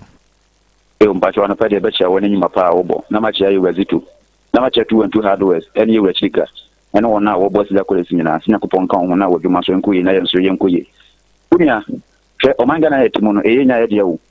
President to do a baby at the so mammy, a jawa dear, not in Papa Waleno. What they would ask Parano, into Papa said Genesis obey the morning so bet you. And this is Airban Yanka said, I'm a level. Yes, a Ghana comedy and the comedy and Master Swati. And this meant I know you try using this mention Swatiana and in chance in Swatiana. Moka some about the 24-hour economy. I'm many more drama Ghana in and then you might fire, yet what you made more better fee. It's when I'm Moka more than my Ghana. They're fine, it's about from. Yes, I'm paying and a pump for. Would be a small bit of my resident Messeno. Or can say you a president to say if this number from Peter Musaka or Montesano, my Ghana and why. All right, Medasi, Yami is sure, and also what dear. Mamma share a no say. Hello, good morning. Hello, good morning. Good morning. Hello. Good morning. Me pacho wudi was it? But in one minute, no trouble. Me pacho you. Madam, I think I do a mobile.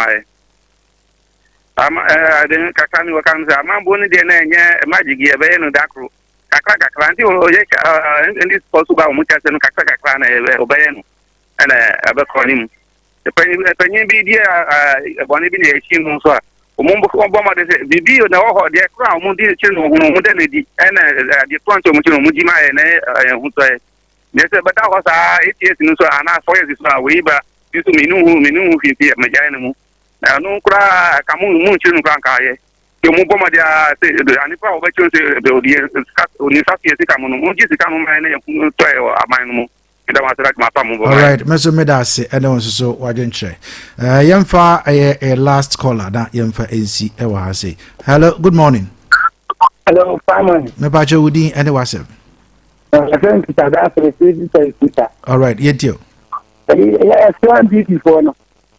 The baby of Ghana, and our monkey. It's to come and come out just in a baby family. It's in a storm or among your horse. No, yeah, Fatamari. Yes, that's it. Yada after for any sitting Obia Drenchre or the Ebai.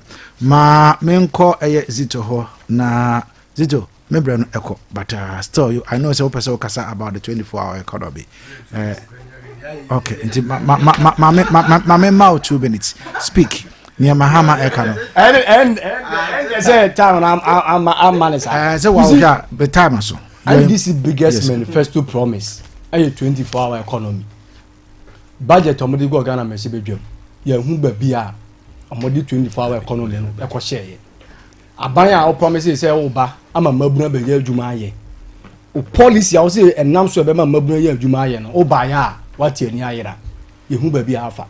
The e kan say wono ma ban we apam omo so mo nkotena fie no. Aso 24-hour economy na aye Roman panyini. E say o pa ho ntoma. Na Ghana for be ye adwuma aye no. Omo wa apam omo so mo nkotena fie no. So be san ye omo den.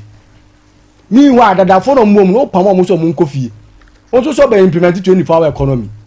Lady him say scam. Enya de be ye adwuma. 24-hour economy bia ma ba bia ma. Sa 133 formula na mo kan ya de ye dede organ ha eto honwom ye dede saa no enne 24-hour economy na to nsuom. Oh yeah. Nipa na so be no July. Ato nsuom. Aye kasa wa mo kasa nko na mo kasa o. Okay. Ghana for here action. Anya action no can ho asem. Oh, that be black pen. Yes sir. 24-hour economy. want me implementing in 120 days after the July na say o de beba na man na ko homa bon na nkasa kra na de go ka na me se bejo uyi firi mu wan ka ho asem o man ka ho asem wom omo biggest promise omo de ma Ghana for 24-hour economy Women's Bank and the Women's Bank na wa infa within 120 days Women's Bank na wa hin Mahama say I have reviewed it and I am confident we now have a coherent and actionable framework with which to deliver the results. And I'm also still a scam. A scam. Say a dear way. No more GD so much ama aye juma and come MDC so more bubo mudin or say anka you also krenya miensa. Because we say 133 formula. Even private sector mo ankasa kra mpo na mo ye mo akwa Edika MC office no kwa 24 hours. Yes, I say miensa. Ana me boa we call 8 hours na we call 8 hours ni nyina ma so. It's 24-hour economy no mo dey ba na. E fa no mo dey kwa kwose. You see, sebi o man payini yesre no. Akoria na obedi from 2012 dey ba ya wa magana for nya so fa so. Nka this time around here. Aka won se san nyoma mu kakra na Ghana for hu se wa bayi. Wa sesa say no tie dada no. But Yewra Mahama no tie 2011 na ba ya. They say Yewra Mahama ya no asan bayi. Nti bi fufuro bia mfiri mu ma for 24-hour economy. Ghana mabun amoda amonda aba we ntimi mpa adwuma mo nye. Because adadafo akufo for mo 2022 2023 omoba omale bebre na off so mo kwatena fi. Timedie minim say 24-hour economy aye nyom to e no moto yo modigi to me aye scam ona wo baje Kazo frankly speaking may a little bit worried small because one say we are all young people building a political trajectory. That shouldn't be your worry. Wow. No. Zito is my good No. friend. Don't go there. Dabi what the man call say on I'm not the second chat ho cry on say very good. I understand you perfectly. Yeah, I understand you. The 24-hour economy and senior OCE Kano. That has always been their worry, say. They are always prophets and prophetess of doom. Unim eda ye ba na ye kan interest rate, exchange rate as ma ye kan say dollar no ye no. There no kan. O say dollar na ba for no be say akosoro. Ade nso ba for mo a. Sebi e kan ma mu nyina. 24-hour economy no one. Ade bi aye no. There is another thing I can or help you ma ye koye research pe assembly santo no. So see 2020 we budget are kind and saying young can be in fact 24-hour economy. Kayosu we okoye ni sisi ya obetron man so because obviously we spoke about it. National Women's Bank ye kan wansem ye biu sisi ya be kan wa kire.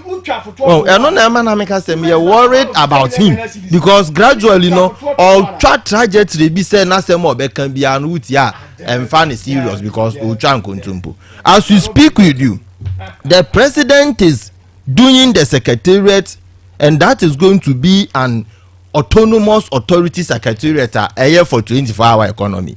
Number 2, we are going to decentralize the 24-hour economy. Decentralize no chere say yen trankran enye ye de beko district bia mu say wo kwa akontomra mansini mu a opportunities be ne wo ebia ye won sase a ye di bedua emo ebia ye wowe oba you also and so economic opportunities ben na what district bia mu na ye timi exploit the economic opportunity e wo mansini bia mu because adwuma wonsem na ye den ye ka no adwuma e won kan no nye bi na wo you also adwuma e wo kumase no nye bi adwuma e wo central region so near e man ye de wo mu ni say the 24-hour economy will be decentralized. Yeah, the beko district by district. Inti Ghana mabunu. MPP for suban yina ne say omo de da bia enyeye. Da bia enyeye. Yeah, the 24-hour economy ba no. Omo kire ma yehu so omo nte ase. Inti anya me wan says it to say 24-hour economy. Ni yina ne say yan appointed this year miensa. Ono ne nte ase no no. And so the 24-hour economy is going to tackle agriculture and agribusiness. So you can say agriculture and agribusiness. You be kuyaroni ya yoniye.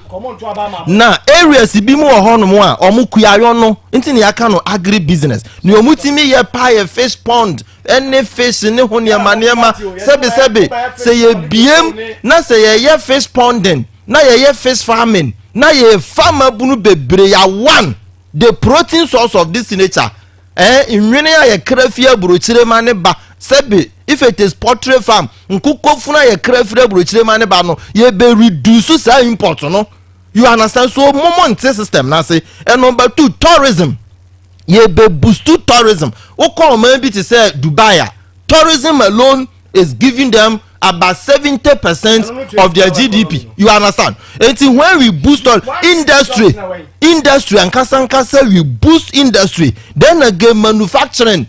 Enti unim on tiase na ye barba mu yina enche afi na ye try just less than 6 months cry you try and by the time we finish with year 1 miwie ka so ma so time na so you know the 24-hour economy is no more a vision, it's a structured sequence and inclusive plan. But emphatic say to forcing already budget one capture 24-hour economy. Okay, fine, let me accept it. You are the host. I will not argue you. One capture. And I'm saying I will never argue you. I will never argue you. But you know, say August there will be supplementary budget. Sure. For that one, say capture. Let's even say, but the whole program will be launched in July. I will not argue you.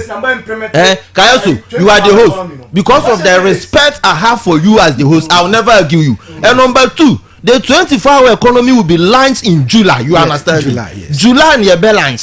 That July is Ghana's Republic Day. Yebe di Ghana fish at that Republic Day now. Near the 24-hour economy launch now, into August, ye supplementary budget na Yebe in August no. July pena August ya unity. Near the question na ye dia per Juma job. So that we can drive the country. You understand me? Medasi. Ma memfa asida emfama Commander Zito da memfa binzo emfama honorable Boachesa na pe omu nyina wotum bae asida ensign enko ema McTanos Ventures wo mo say wo mo de occasional and office suits de aba for ema and memma nyina enta de pardon abuso wo ma so enti memma nkofa wo mo de man so nkofa wo mo de for woni eche wo ma so wo mo ewo Empomam or Monaco Cobod Idiom Jeffro 0243733224. Sarah so and obo car spraying ovina and also infrared ewoma sahita no e masa odo car no e chef dieduma acha 10 minutes na ya bi bia awie ofa our car na woko your new magazine ubetumi afra 0243733224. Sarah so and power special herbal hospital SA Obia Jatum say omo 9 times award winner for hepatitis B, C and A. Enti so fatty liver, prostate enlargement and our immune system no support bia wuhia no unsa ebeka no ewo power specialist herbal hospital. Say wo honum se sia wo timenka fibroid how wo kidney stones no so how also how bomode ema wonsanka adru a yatudin SK. Yawo adura yedu treat stomach upset and not liver care. Yano yedu treat conditions but say obia ono sabe otumse on kwak ye niema no ne hon tenten ne hon sisi no so me kanfo ede amount. Nemom bema odie energy gajiri for male vitality. And until call all leading shops and pharmaceutical shops mu ewo Ghana ha ba bia Accra oko kwabenya ACP road no so honum na Power Hospital bus stop ewo gina honum a ubo se hospital ewo honum ko hwe ho yare ewo ho Kumasi ewo fe yi ase boso nche kwa ntempo no so Aduaya junction ewo ho Takrade ewo Anaji estate ye ben Ahantamano Rural Bank ubetumi afra 0244544422 ana 0200 383-831 0555-797878 ofra yebejoso saranso ena school eya de pa enna bia betumi ede agya ne ba sansa ode ofra no ko school na ode woma run tim woma nso so de edi rabo frati ma obia entumi enye mfeni nsam njana pay me kamfo smart effort college ede amount womo se ye remedials ahodo de nyina ebi ho north deck ene wasi subjects aye chede ho no general science, general arts, agriculture science, business, home economics, visual arts, and a technical subjects in Nina. Your accommodation or hodum at the mamma from the sense will be free a chichi bench and a oba, baby obeda, a home bed in Ediamano, and with the school our hostel can say horma, yadi ma or mom chichi urban engineer. School essence our a basic school or honma, yaji free credit, which is 1 year, a see class 4. Yadi Montessori standard, and yadi